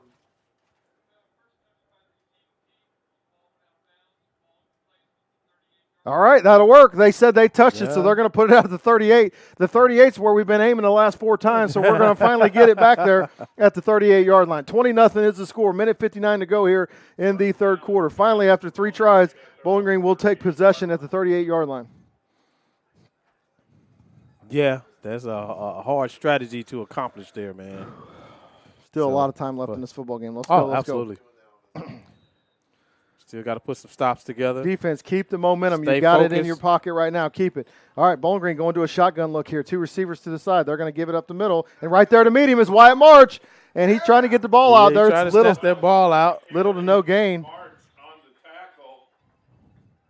I feel like on that play, somebody should be kicking the end. The end shouldn't be sitting there unblocked. So I'm not sure if somebody's missing an assignment. The end should not be sitting there unless it's a read play and he read it wrong. The defensive end should not be unblocked. Skittles are coming back up. Oh, not cheese Skittles, huh? Not cheese fries, Skittles. No, I laid off the cheese fries tonight because my blood pressure's already way too high, and I'm hot and sweaty, and the cheese fries don't help. Minute 17 to go. Bowling Green, second down and 10. This time a handoff again, and right there all over it. Good job by the defense. Chase was in on that one, and that's a kind of a counter play to the backside. We were sitting on it. Gain of 1, so it's going to make it 3rd and about 9. And we're at the 1-minute mark here in the third quarter. 3rd and 9. Ball's at the 39-yard line, so play action pass, screen, trick play, be ready for it. I'll tell you what, that little hook and ladder was pretty slick. You need to be sitting on that one out there. Oh, man, we got to. You know the best part about this is I got to drive a bus at 7:30 in the morning. 7:40. Oh, they gave me an extra 10 minutes. 6 minutes. Yeah, I hit the snooze one more time. I'm looking forward to it. It's been fun watching them. All right, 3rd and 9 now for the Bobcats. Back under center. This time the fullback is out. They're going to throw it. They're going to take it. There comes the hook and ladder again. And he shot it over the top. He shot it over the top that time, so it's an incomplete pass. And it's going to be 4th and 9. They've got to go for it here. They can't punt this ball away. They've got to go for it. I wouldn't think so. I mean, you're down 20-0. Your possessions might be limited, so. Van Far's winning their football game. Cody let us know. Van Far's winning 16-6, and Blair Oates is only beating Centralia 13-8 in the second half. So that's one of those teams that everybody just kept saying all year long, nobody's going to be able to do anything with them. And right now, Centralia's playing football with them. So interesting score there. Huge play. Get the ball back here. You get the ball at the 39-yard line. They're going to go for it. Obviously, they have to. 20 seconds to go. 4th and 9. Ball in the 39-yard. Delay a game. Got it. Hey, baby, they didn't get the play in. It's going to be a delay a game. Good job by the clock operator. That's not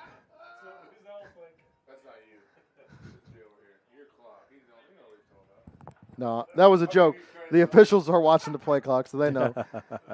So now, are they going to punt it now? I feel like they have to, because if they don't get it. Yeah, because they don't get it. Punt team's coming out. Watch your fake. All right, so after the delay of game penalty, Back it up 5 more. 4th and 14 now. 18 seconds to go here in the third quarter. Ball back to the 34-yard line. They got Leif coming up, so they're not worried about. They're more worried about the fake than. All right, it is a punt. It's a short one. Just get out of the way. It's going to bounce backwards, and they stop it. So they kicked it from the 34, cross midfield to the 49. They're going to put it at the 49. 3 yards past the first down marker. So has the wind picked up? Is the flags blowing? Yeah, there was no wind when we started this football game, and now the wind. I noticed it. Yeah, I noticed that the referees' shirts are kind of kicked up, so the wind's picked up. Beautiful night for football. It's just a great night for football. The weather is perfect. The field is about as good as you can get it this time of year with all the action it's had on it all year round. And the Friday nights, for the most part, it's been a really good year for Friday night football as a spectator. All right, we got the ball back. 11 seconds to go. Twins receivers to the left, Twins to the right. This time Hinkle in motion to the short side of the field. Combs is in the shotgun. We're going to throw this ball, and he's got lots of pressure. Don't try to do anything fancy. Just throw it away. And he shoots it. It's caught. Oh, did he take a knee? No, he didn't. Gets caught. It's going to be a first down, and he came out of nowhere. I didn't see Hinkle. He must have came back to the ball. Yeah, he did. Let's give him 12. That's going to take us to the end. That's going to take us to the end of the third quarter. That's going to take us to the end of the third quarter. Let's go ahead and take a break. We'll be right back. Wildcats winning this one 20-0. We're getting ready. People's Savings Bank believes in supporting our community. One way we do this is through Your Way Rewards. In fact, since starting Your Way Rewards in 2016, People's Savings Bank has given over $34,000 to the Montgomery County R2 School District. How does Your Way Rewards work? Every time you swipe your People's Savings Bank debit card as a credit, People's Savings Bank will donate 5 cents to a local charity chosen from a list by you, the customer. Stop by any of our 12 locations to make sure you are signed up for Your Way Rewards. People's Savings Bank, the people you know and trust. Member FDIC. People's Savings Bank would like to wish the Wildcats the best of luck this football season. Go Wildcats. Best of luck this football season. Go Wildcats. Okay, we're back here, Jim Blacklock Field. Friday Night Football, Montgomery County District Championship Edition. Wildcats lead 20-0. They have the ball at the Bowling Green, 38-yard line. We have 1st and 10. A great run by who ran that? Hey, Mr. Bray. Hinkle. All right, here we go. All right, this time Combs is going to run to the right. It's quarterback draw. He runs up the middle. Oh, he might bust it. He's still going. Hold on the football. He's going to go. Cross the 10, 50. Touchdown, Adrian Combs. No flags. No flags on the play. 38-yard touchdown. I mean, this kid, man, is pulling. Oh, he's just having just a great game. I mean, he shook about. Oh, wow, 38-yard rushing touchdown. That was absolutely fantastic. And that was he was supposed to run a quarterback draw or sweep this way, and he kind of cut it back upfield and just kept running. Nobody got him. That's the one thing that he's definitely been doing better is that instead of trying to just forcing it around that edge, he's finding a lane and cutting it upfield. So great run by Adrian Combs. That's all over. Make something happen here, and he throws it to the back. He's wide open. He caught it. Great. That's another example of just making a play. Just making it happen. Making it happen. And great play by Adrian that time. The 2-point conversion is good. 28-0 here at Montgomery County High School with 11 at the 11:50 mark. Combs with was it 38 yards? 38-yard touchdown run by Adrian. Nothing fancy. He just made a couple moves, got north and south. So Adrian's having a game right now. 28-0 is the score. Let's go ahead. Actually, let's stay here. Let's stay here. Yeah, we can stay here. I am absolutely amazed at. Actually, I'm not because this kid has had a great season. Coach and I talked about it after the game last week about how great Adrian's been playing and the motivation of none of the kids making the conference first team. And they're bringing it into this, just showing that they definitely should have had some guys on that first team. So, you know, that's just a piece of paper. This is going to be a Oh, trophy. absolutely. This is going to be a trophy and a sticker on the school that will last forever. That'll be better than that piece of paper. Absolutely. Let's go ahead and finish this off. There's still 11 minutes and 50 seconds to go. I don't feel comfortable yet till the clock runs to zeros. 28-0 is the score. We're kicking the other way now. Let's see if we can see what we do here. If we try to kick it this way or that way, I don't even know what's going on. Oh, this is intense right here. Wait to see what happened. Oh, he kicks it deep. Whoa, okay. They're going to let him return it. Oh, all right, so now you got to break down and make a tackle. We kicked it deep, and he's still running. We're going to get him down. Going to get him down at about the 32. Show the coach you can cover on kickoffs. Well, the receiver, the guy returning the ball, falling down, and the ball hitting the ground kind of helped set up the deal. But we did. So, yeah, where was it, 32, 33? So you're putting Bowling Green in a situation to try stuff they're not comfortable doing. Oh, absolutely. So this is where you can really kind of get things going here. You're putting them in a situation that they're not comfortable with, and they like to be able to run the football and control the clock. And throwing the football has not necessarily been their forte over the last couple of years because they've had such a talented backfield and a talented offensive rushing attack with a great offensive line, a big offensive line. And right now it's 28-0, so they're going to have to try throwing the ball around a little bit. We'll see. 11:40 to go, 1st and 10 now for the Wildcats. Ball at the 34-yard line of, 1st and 10 for the Bobcats. They're going to throw it. They throw it out to the edge. Almost intercepted. It's knocked down. Great play there by Jackson Benny. And he comes flying up to make a play. So that will make it 2nd and 10. Jackson read that one and come flying up.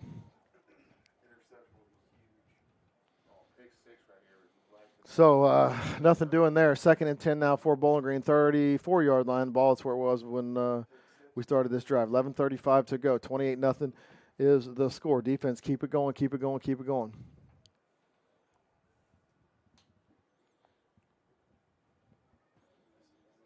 Yes, so we've got 2nd and 10. Yeah, they almost have to start throwing the ball. Yep. If anything, that's another delay of game for the Bobcats. They're just not able to get their plays in, Ron. That running in from the sideline is not doing them well. Or they called a false start instead. But either way. Yeah, I saw the quarterback did kind of jump, and one of our kids was But if they don't get the false start, then they're going to get the delay of game. Is defeating Grandview 16-6 in the 4th quarter. All right, so there goes the play clock, and it's right on cue. 11:30 and counting after the penalty. Game clock is rolling too. 2nd and 15 now after the penalty for the Bobcats. Ball is at the 29-yard line of Bowling Green. Back to the I formation look. This time going to be a give. Nope, we're reverse around the edge and break down. We do. Good job. And we're sitting all over it. No gain. No gain, and it looked like there could be some potential with that, and we come flying out of nowhere and stuff it. Absolutely. Who snagged them down like that? I think it was Colby and Chase. No, Chase is on this side. It might have been ONC again. Yeah. ONC's had a heck of a game, and he's been everywhere on defense. We've called his name several times tonight, but he's always kind of on that backside, and that backside is important because you have to stay and do your job, and he's been doing it and taking them out of their place. So good job by Owen tonight getting out there and getting things done on defense. 10:40 and counting. We're in the 4th quarter. Wildcats winning this football game 28-0. 3rd and 15 now for the Bobcats here. They're going to pass again. Roll and roll and roll. Roll out pass. Nothing there. Nothing there. Stretch it out. He's looking. He fires it down, and he just throws it out of bounds. And good defense there by. We didn't have a lot of pressure. Just good coverage. 4th and 15. They got to go for it. 4th down and 15 for Bowling Green.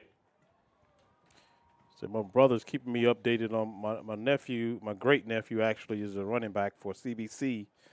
They're playing Lafayette Wildwood. They're up 48-34, and my great nephew got 4 touchdowns. Oh, that boy! They are going to punt it here. Wow, 4th and 15, down 28-0 in the 4th quarter. They're going to kick it unless they fake this. We'll see, but they're going to punt this football away. It looks like good snap and good kick, and might have a chance to return here. Leif's going to return it from about the 40-yard line, and there he goes across the 50. He may take it. He's going to take it to the house. Touchdown from the 40, 60-yard punt return. No flags. 60-yard punt return by Leif McCurdy. Woo!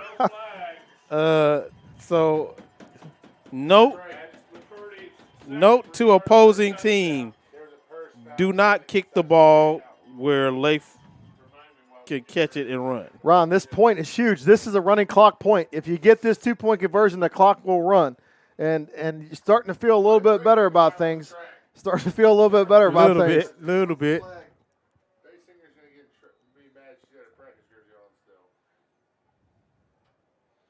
All right, 60-yard touchdown punt return by Leif McCurdy this time.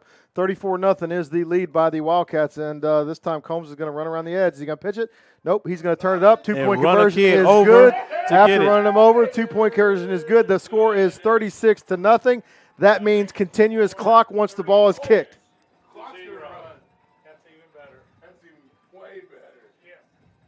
The Wildcats have put together just an amazing game. The second half has been awesome. I mean, just awesome. Just an amazing game. And, again, you were a bit skeptical coming in. You know, you think about, like you said, they didn't have, what was 28, whatever that kid's name is. They didn't have him that first game. And I still don't think he's 100%. He's a force. Yeah, he's a force to be reckoned with either way. So, for the Wildcats to just come in and just dominate on offense, defense. Bowling Green's been a force in the area in football for many. I mean, yeah. The last several years they've just been dominating and have an opportunity to come in and kind of compete for a championship and get some wins is it's fun to watch, and it's kind of shaping up to be a great season for the Wildcats. Looking for win number 9 and a quarterfinal appearance next week. Try to get a score on Caruthersville here. I'd prefer not to go 4.5 hours, so we'll see. This time it's going to be a short kick. They're going to return it, but he's hit immediately and actually give him 4 on the return. So that time they'll return it from about the 46-yard line. The clock is going to continue to run under the 10-minute mark, and it's 36-0. That 2-point conversion was huge. It got you to the running clock. Oh, man. So we're going to have to do some rescheduling youth basketball. We'll have a football game to play next Saturday. Is Caruthersville winning? Does anybody know? Caruthersville score, anybody know? No, I have not updated since. All right, so we don't know much about what's going on there. 36-0 here, 9:26 and counting. Bowling Green ball after the touchdown from Leif McCurdy on the punt and the 2-point conversion from Combs. They're going to pound it straight forward to Welch, and defense all over that one. Give him 2 or 3, and defensive line's playing well. Linebackers are filling, and Bowling Green's just having trouble getting anything going on offense. They are, man. Either way, you got that running clock going. Wow. I'm pretty sure if I asked coach and the players, they expected this, but I have to be honest with you. I said at the beginning of the game, I definitely expected it to be a lot more competitive. Well, I mean, it's still a different game. But you're right. It's. I expected that too, but it's still totally shaped out different than last time.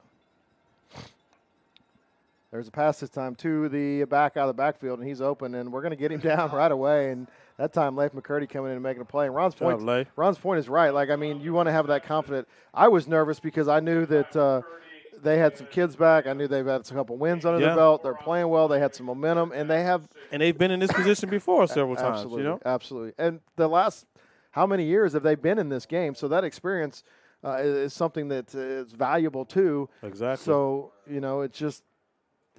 And you're sure that they got a bunch of kids that's been on that ride, whether they're seniors, juniors, or even sophomores, maybe. You know what I'm saying? That's had that experience in postseason. So for us to come out and just kind of blank them like this, and I don't think we'll see any.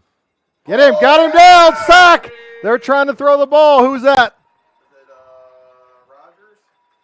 No, this is Rylan. Rylan Reddy comes flying through for the sack. Big loss for them, and the wheels have kind of fell off, Ron. Absolutely. The wheels have kind of fell off. So it has really been a different game. The score is not going to indicate that at the end, but the way the game was played, like it was back and forth the whole first half. And if you think about it, if they don't hold on that one touchdown they scored, this definitely might be even a more different kind of game. Yeah. You know, because that gets them some points on the board, and then who knows after the confidence they have after that. So right, great play job. Clock's down to 3. They're still trying to get a guy off the field. They're going to get another penalty. Ron, it's been disarray tonight. They've had delay of games. They haven't had guys lined up. They've had a lot of penalties tonight. And from like and it's not the penalties have come from like an organizational standpoint of not having to play and not being lined up right. It's not jumping early or anything like that. They're just getting like they didn't get the guy off the field, got the delay of game. So that's going to back them up. It's going to be 4th and 19 now for the Bobcats after the penalty. It's 6:56 in counting. Wildcats leading this football game 36-0 here. If you get the ball back here, you can almost run the clock out. Here comes a long shot down the field and tipped up in the air. Yep, good job by Chase. He just dropped and threw it away. Turnover on downs. They took a shot, just all go routes, and I don't see any flags anywhere. Oh, there is a flag. Did we hit the quarterback? And the penalties have been piling up on the Bobcats tonight. Piling up on the Bobcats tonight. You want to talk about untimely let's not penalties give them another down. Yeah. You got to decline that one. So Wildcats will take over on their own 30-yard line and see what we do here offensively, if we're going to start subbing here or what we're going to do. Considering how disappointed Kobe Ellis was that scored last week, I don't think that he'll take him out the field because he definitely don't want them scoring. So he was pretty upset about that last week. Bowling Green's definitely had they've been the team to beat in the area the last couple of years, and I've got a lot of friends that work over there, and just a good group and good school. And right now, Wildcats taking advantage of it. Deep shot down the sideline, and had Jackson again, Ron. We've just overthrown those all night long. I just think they get out there and they slow down and they're looking back there, and when he throws the ball, that's when they decide to go. You just got to run and trust your quarterback, man. Just run and just and expect it to be there. So they're kind of looking back and waiting for him to throw it, and then now they're trying to run up under it. Yep. And we said 3 last time. That makes it 4 that we're just a yard or two too deep, and you got a step or two on the guy. Incomplete pass. Clock will run. 36-0. 2nd and 10 now for Montgomery County. Ball at the 30-yard line of the Wildcats. 2 receivers set to the short side of the field. Quatham is in the backfield with Combs. Dallas Hands is in as the up back. Going to be a straight give to Chase. He bounces around the edge. Still going down across the 10. He might score. Get in the end zone, Chase. Oh, he knocked out at the 1. Knocked out at the 1. Ron, that's a 29-yard run. He was had contact. Wow. Had contact the whole way down. Is he? He'll be all right. 29-yard run. He'll be all right. Yeah, well, he got kind of dragged into the ground by his jersey, so he's tough. Yes, yeah. The 5-yard line. This damn ankle I tape every game. It'll be all right.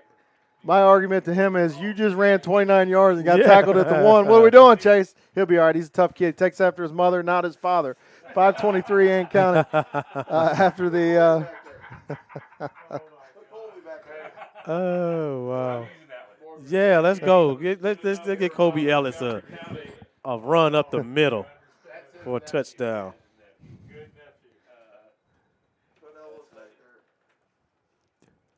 All right, clock's back to rolling. 5:06 and counting here. Ball at the 1-yard line here. We're lining up in a tight formation here. See what we do. Power formation. I think we moved that time. Didn't get it. He's just going to cut it back up. 2 touchdown is good. Combs another touchdown tonight. I don't know how many he's got, but he's got a bunch of them. Is that 3? 3 rushing touchdowns for Adrian tonight and a passing touchdown. Yeah. Passing touchdown, 3 rushing touchdowns. Score is now 42-0.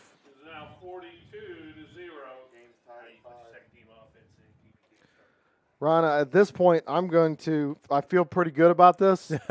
So I'm going to go down and I'm going to get all the plastic off of that district plaque there we go, man. we've been waiting on for 20 years. And I'm going to get it all polished up and make sure that the coaches and the players get it on the field. So I'll probably have some opportunity to come back up here at some point in time. 4 minutes to go, 42-0 is the score. 2-point conversion, same stuff we do all the time, and it still works. Oh, we dropped an incomplete pass. So Wildcats leading this one 42-0. Clock is running. I'm going to go dust off the district championship plaque. Good job tonight by everybody. Thanks, Ron, for all you do to get everything going. I'll try to catch up, get back up here at some point in time. And when you get down there, if you get a chance, see if I can get Adrian Combs up. Okay. Okay. Okay, so we got 4:07 left here in the fourth quarter. it's a running clock, so Bowling Green's getting the ball. I'm pretty sure the pass or run, that the clock's going to run.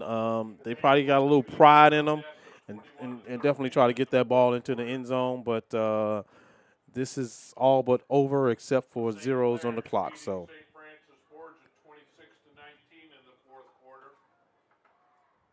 So we'll see where we go.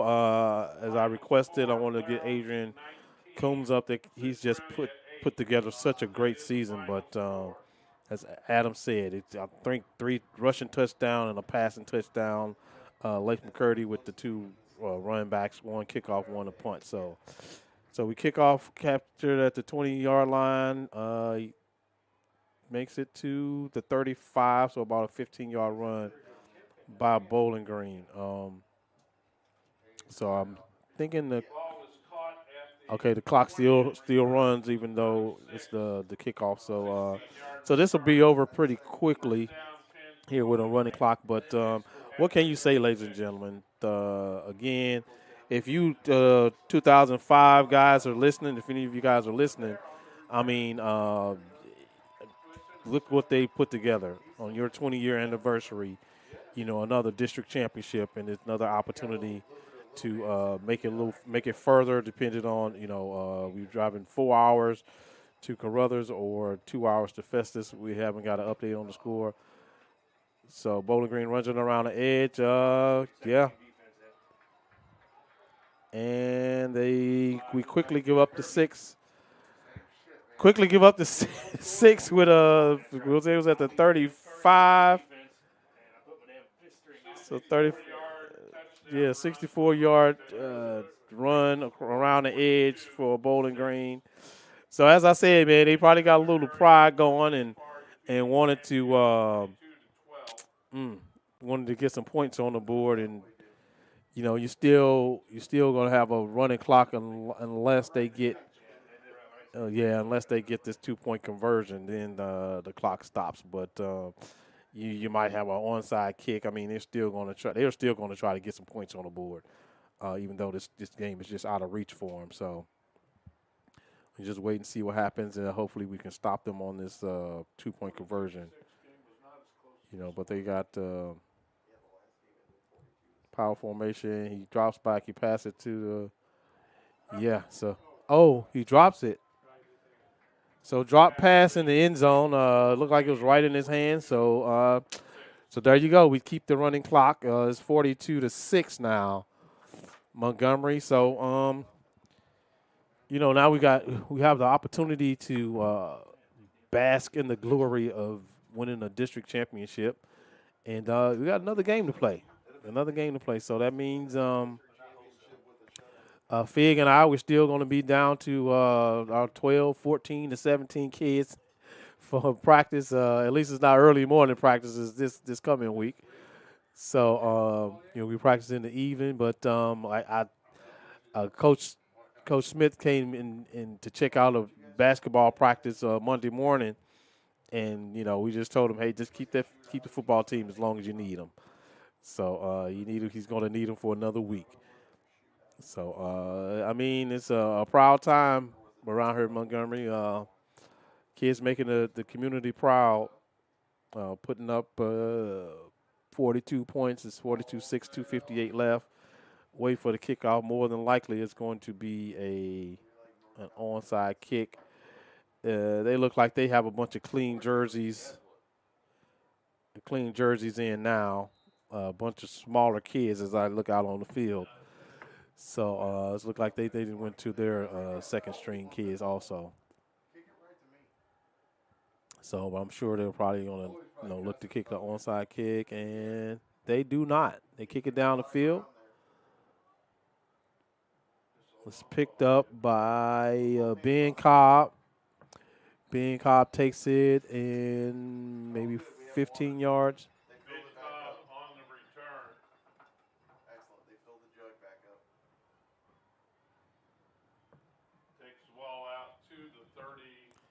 So Montgomery gets it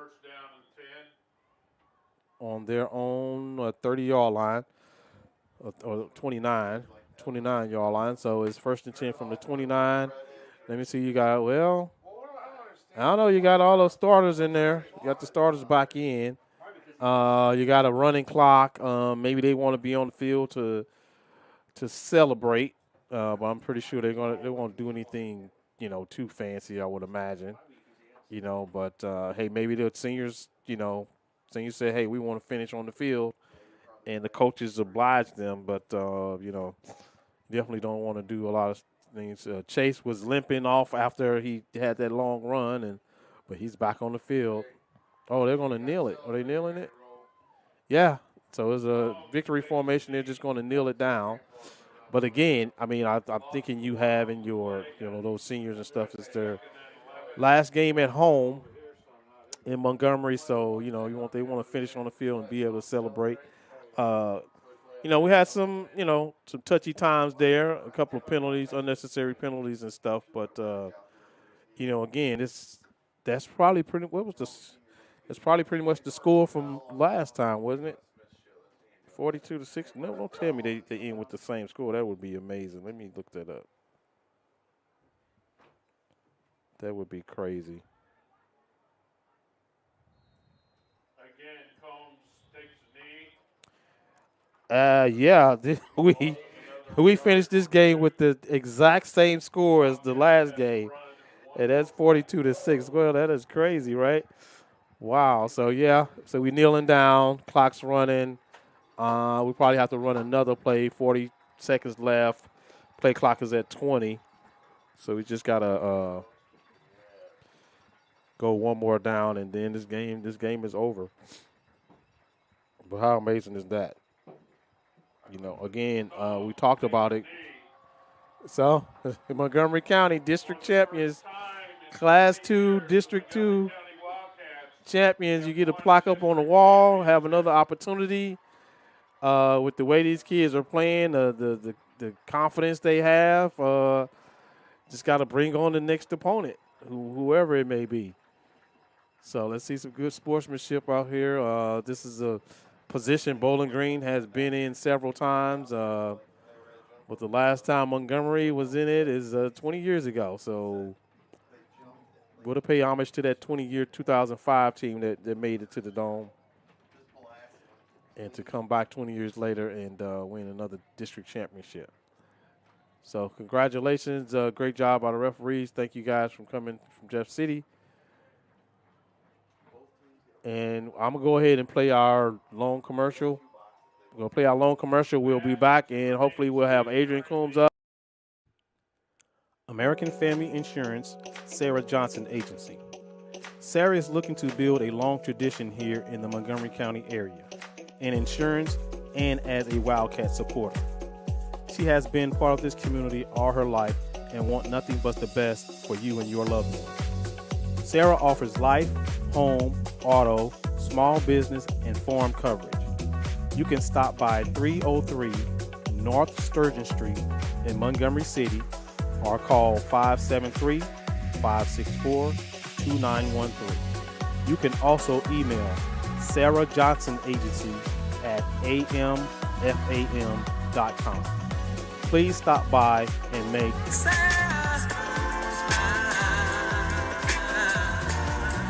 Sarah would like to wish the Wildcats the best this season. Go Wildcats. The way we use our homes is changing. At Central Heating and Cooling of Montgomery City, your local carrier experts, we are here to help to improve your indoor comfort. From optimizing the performance of your heating and cooling system to ensuring your indoor air is cleaner and healthier, we are committed to delivering premium comfort and helping you to breathe a little easier.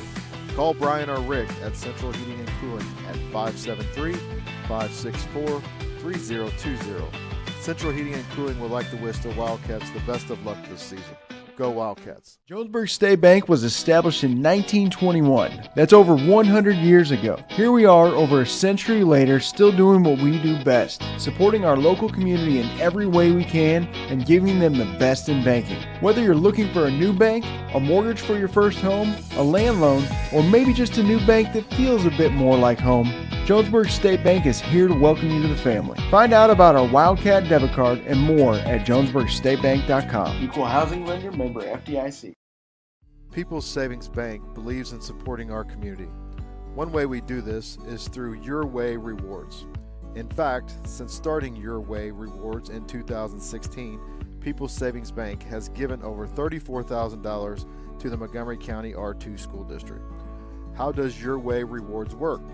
Every time you swipe your People's Savings Bank debit card as a credit, People's Savings Bank will donate 5 cents to a local charity chosen from a list by you, the customer.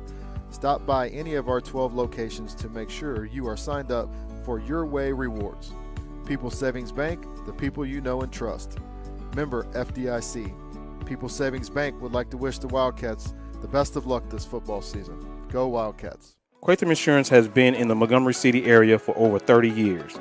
They offer a wide range of insurance, which includes crop, hail, auto, home, farm, and business.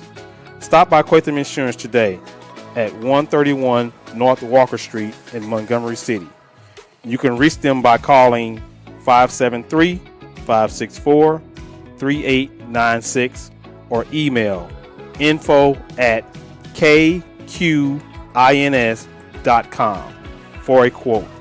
Quatham Insurance has been a long-time supporter of the Montgomery County Wildcats, and they all wish them the best this season. Go Wildcats! Schlenker Funeral Home was originally founded in 1946 by E. Boone Schlenker. They are a family-owned business that has been serving Montgomery County and surrounding area for over 75 years. Their professional, caring, and experienced staff are committed to providing every family with the comfort and guidance that they need to plan a memorable tribute for their loved one. You can reach them by phone at 573-564-2350 or by email slankerfh573@gmail.com. Schlenker Funeral Home wishes the Wildcats the best of luck this season. Go Wildcats! Scott Agency Incorporated has been part of the Montgomery County community for nearly 90 years and has been a longtime supporter of the hometown Wildcats. Scott Agency offers a wide variety of insurance, from home and auto, farm and business, and they also have life and health options. Stop by Scott Agency today at 408 North Sturgeon Street in Montgomery City. Call them at 573-564-2237 or send them an email at info@scottagency.net for a free quote. Scott Agency wishes the Wildcats the best of luck this season. Go Wildcats! Cats the best of luck this season. Go Wildcats! Okay, we're back here. Hold on a second.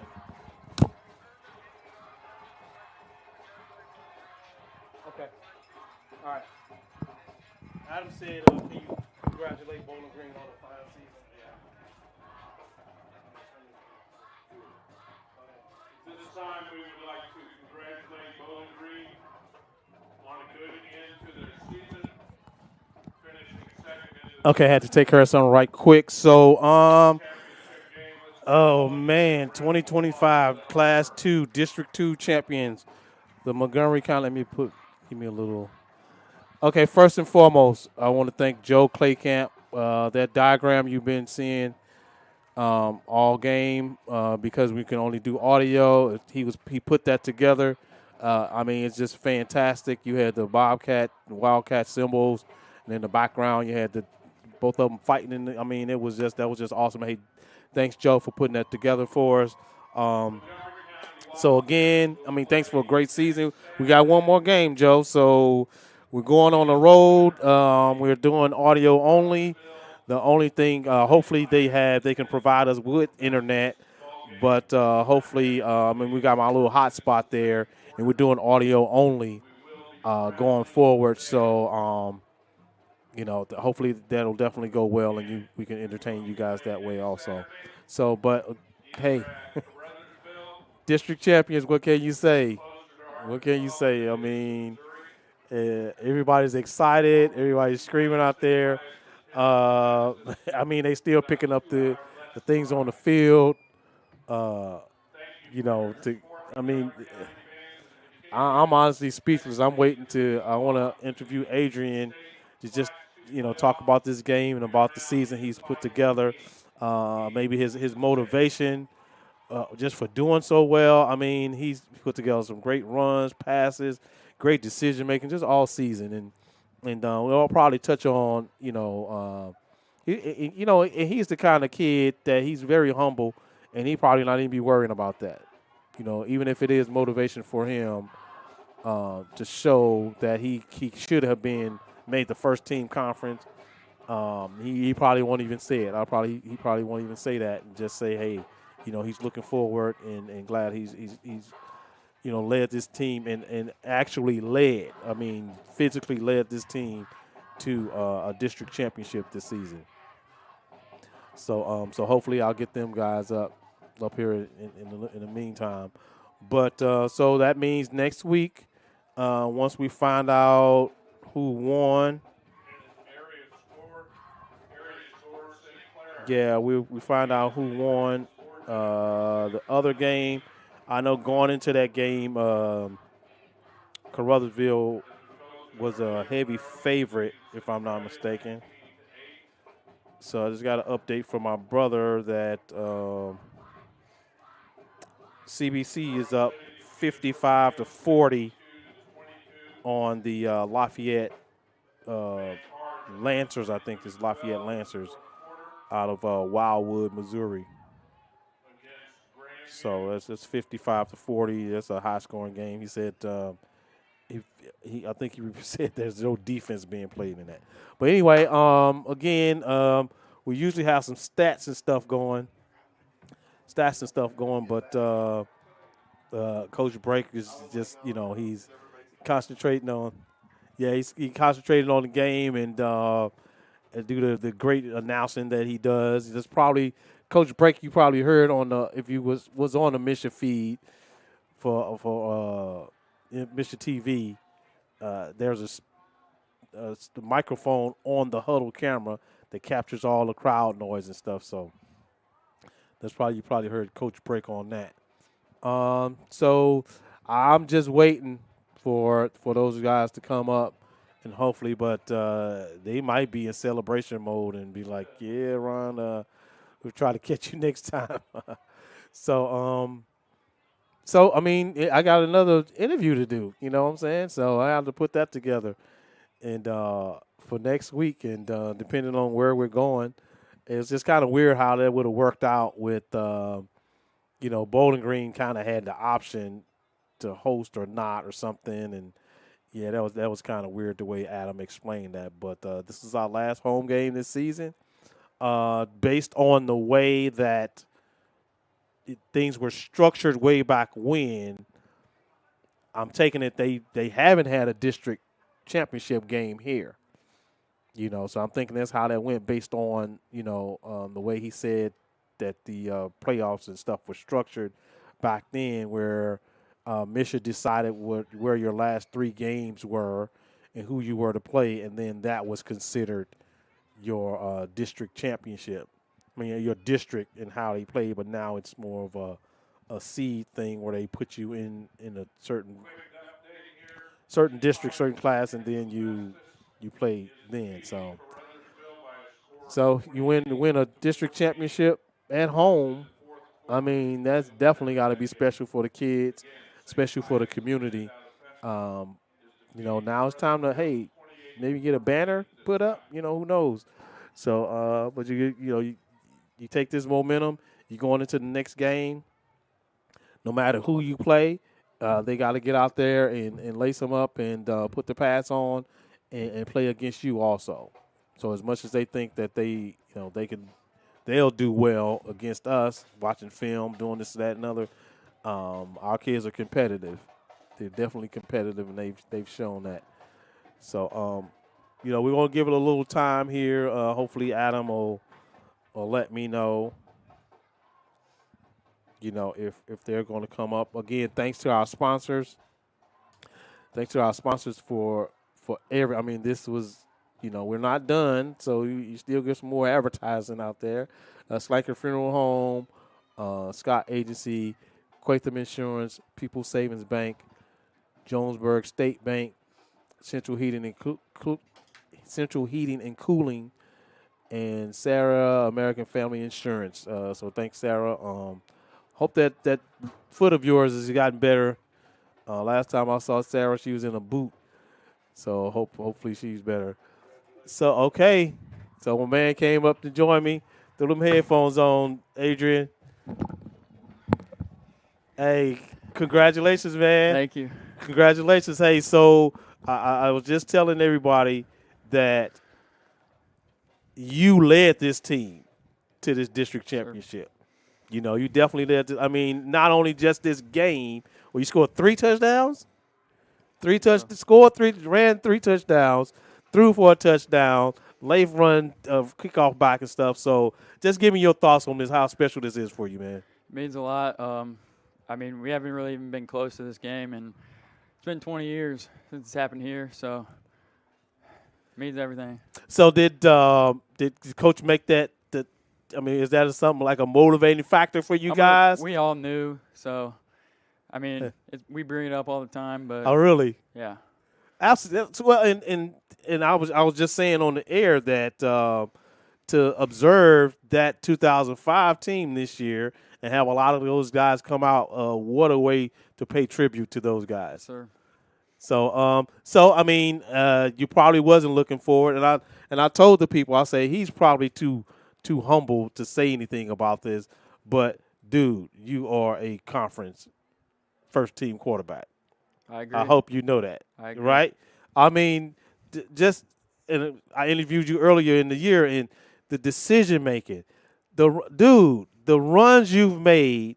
You're going to have to bring some of those moves on the basketball court. You know that, right? I'm going to try. You're going to have to – you got to take control of the ball. But, man, you were leaving people in the dust. I've seen you run probably faster than I've ever seen you run before.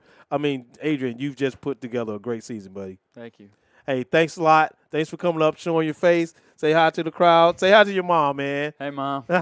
So, hey, congratulations, man. I'm telling you, led this team. You guys are not finished. Nope. You guys are not finished, and, the sky's the limit for you guys. Yes, sir. All right, congratulations, buddy. Thank you. Thanks for coming to join me. Thank you.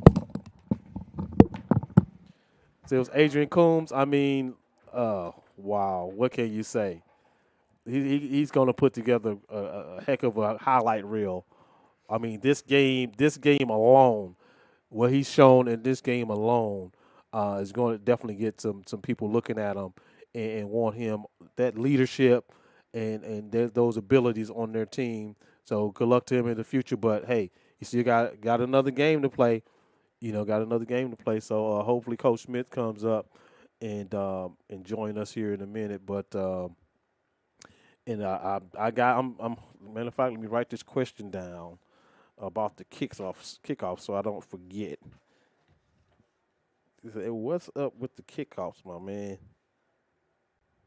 So I gotta ask that question because that was just strange. That was just strange to us. He just kicked it straight out of bounds like 3 times in a row. So I don't know if it's a strategy of his. Then, I'll let him keep it a secret. But for the most part, it's just it's just strange to kind of see that interaction. We can Mission TV people. I can apologize for that, but it was decided that we weren't going to send audio and video together to Mission TV, and I thought that that was going to go through without our assistance, and I think it was supposed to. But once you guys reported that it wasn't, and Adam gave me credit for it, but I promise you, I didn't touch a thing. I was on my way to trying to rectify it the best I knew how, but somehow it started working. So I did call, and I think they fixed it on the other end. I think they fixed it on Mish's TV end to get that broadcast going for you. But so I apologize for that, but that was kind of out of my hands to deal with that. So thanks again. Thanks for Coach Brake. Coach Brake doing the announcing and stuff. You usually get Chris Parker doing it, but he's been on the road watching it. I think he went to watch Colin Parker play, and Carla went to watch Clayton play, and got an opportunity to watch their games. If you haven't, hey, tune in. Their games you can probably either go online to watch their games, but a lot of their games are going to be on ESPN Plus. It's well worth it to watch 2 of your local kids on playing Division I basketball. I've watched a couple of their games, and they actually give some shouts out to Montgomery City, Montgomery County High School. I know Clayton was playing, and I think he was at the free throw line, and they were saying they mentioned Montgomery County High School and how he's the leading, the leading scorer for the school, and leading scorer in history and stuff. So it's great to watch. All right, so he's a little soaked. He's a little soaked. He brought the family up with him. Hey, hello here. How you ladies doing? All right. So I know they're pretty excited. So we go. Hey, thanks. Congratulations, first of all, Coach. Thanks, man. Appreciate it. Oh man, what a game! What a game, man. What can you say? Our defense was phenomenal. Phenomenal. And I think we were a little anxious in the first half, but man, we got it going, and it just snowballed from there. I know it. Absolutely. Leif's kickoff return was huge, and then he had a punt return. And yeah. So I wrote it down. I said, note to other team, do not kick the ball in the air and have Leif run up under it and catch that momentum, because you're probably not going to catch him. Yeah, man, he was flying. He was great. It was awesome. Absolutely awesome game by these guys, man. They played their butts off. I'm so proud of them. Yeah, so you win this game by the exact same score. Different game. Yeah, different game. We were talking about that, and I'll readily admit I expected to be a little more competitive, because the word was they got a couple of kids back that didn't play in the first game, and he was on a 3-game winning streak. They had been in this position before, of which I'm pretty sure a lot of those kids probably had some experience with it. So I readily admit that I expected a little different than what we saw, but definitely glad I'm wrong, though, right? Yeah, man. The first half was a slugfest. I felt like, they got some big kids, and we had a tough time moving them. And, I think we kind of sped them up, and that kind of was just our mojo, man. We got to playing fast, and that was the best thing for us, because, when you're playing fast, you can't really think about the mistakes that you're making or did make. But, man, what do you think about Adrian Combs? My gosh. Hey, I just congratulated him, and I told him, I said, listen, guy, you are definitely a first-team conference quarterback for sure. But he led this team to this district. Not just even this game, but all season. That kid just put together, and we could credit him. He's put in the work, and he get out there and performance. But kudos to you, Coach, because you obviously brought that out of him. Yeah, man. Because that was with that kid all the time, and for him to perform like that, you can definitely take some credit for that too. Well, it's easy when the kids work hard and they kind of believe in what you're saying and what you're preaching. And, he's got a lot of really good guys around him that work hard. Colby's like another coach out there on the field. He had that pick six on the sideline over there. That was – oh, absolutely. Absolutely, yeah. He's been phenomenal and been really good. And, man, I just can't say enough. I was all week I was stressing and tired and just – yeah, it was a lot of nervous people around here this week. Yeah. There's a lot of nerves going around this week, man. And you just kind of felt it, and people were just like, oh, I'm just so nervous. I was cool as a cucumber, man, I have to tell you. I was expecting a competitive game, but for you guys to come out and just blow these guys out. I know they're not used to that. They've gotten it done to them a lot this season, but in this position – where they were today, they definitely weren't used to this happening to them. Yeah, man. I told our guys had a lot of motivation, as far as all conference and all that stuff. And they were ready to go. They were really chippy all week. And they were just ready to get out here. And it's kind of like putting the horses in the stable, they're fired up, ready to come out, and you got to let them and go. And then the gates go down and they take off, right? Yeah, that's exactly right. So I did write my question down. I've been saying this since what's up with the kicking the ball out of bounds, Coach? Well, we put a lot of younger guys on kickoff. Okay. and we've given up some returns up the middle. Oh, okay. And that's exactly what Bowling Green does. They return the ball up the middle, and our defense, like Colby's like, Coach, kick it out of bounds. We want to play defense, and I'm like, I like it. That's okay. I love it. I love that. So now that it's been explained, folks, y'all heard that it's very acceptable. Because when your players have the confidence in themselves and you have the confidence in him, you can just put the ball down and say, you can take it right here because we're going to stop you. Yeah, usually we try to find a weak link to maybe kick it at, but, I mean, Bowling Green's got so many skill position guys that are young. It's like sophomores, and they're all over the field on kickoff return, so it's like, don't want to kick it to that guy, don't want to kick it to that guy. Okay. Well, let's just kick it out of bounds, and they took the penalty on the first one, but then after that they made us back up, and our guys were like, "Let's Coach, don't give up return. We want to play defense." And I'm like, "I like that." So okay, cool. Swimming on the ground. There's one thing I wanted to point out that actually that probably could have turned this game. When they scored that touchdown, it was called back on holding call. That gave you guys an opportunity to just stick your feet in the mud and stop them. And that's exactly what you guys did. So, I mean, for them, because that definitely could have been a turning point in this game. Yep, I agree. I mean, championship defense, man. I mean, that's what it is. Those guys have been phenomenal all year. And we'll give up some plays, but when it's really tough in the red zone for teams to score against us. And it's a short field. And, it's kind of you got to go through the heart of our defense, and we got some dudes at linebacker. We got some dudes at D-line. Our secondary is really good. I mean, Leif anchors the secondary down, and you got Colby and Chase and Owen that are flying all over the round. So we got some good guys, man. They just worked their butts off, and I'm just super proud of them. Yeah, absolutely. And I was saying that during the broadcast that you guys, I mean, even the first game when they got the ball, they had the ball the whole first quarter, and they got down to the goal line, and you guys stopped them. I mean, we just know even if you give up a big play, if they don't score, hey, you got a good chance of stopping them. So, and that's exactly what you guys did. Yeah, I mean, we went back and watched the game, and I think in that first drive we had them in third down, I think 3 or 4 times, and we either had a penalty or we gave up something silly, and I challenged them that actually before the game. I said, focus in on third down. Know where the sticks are if you're playing corner. And they came out and delivered. Absolutely. Hey, congratulations, Coach.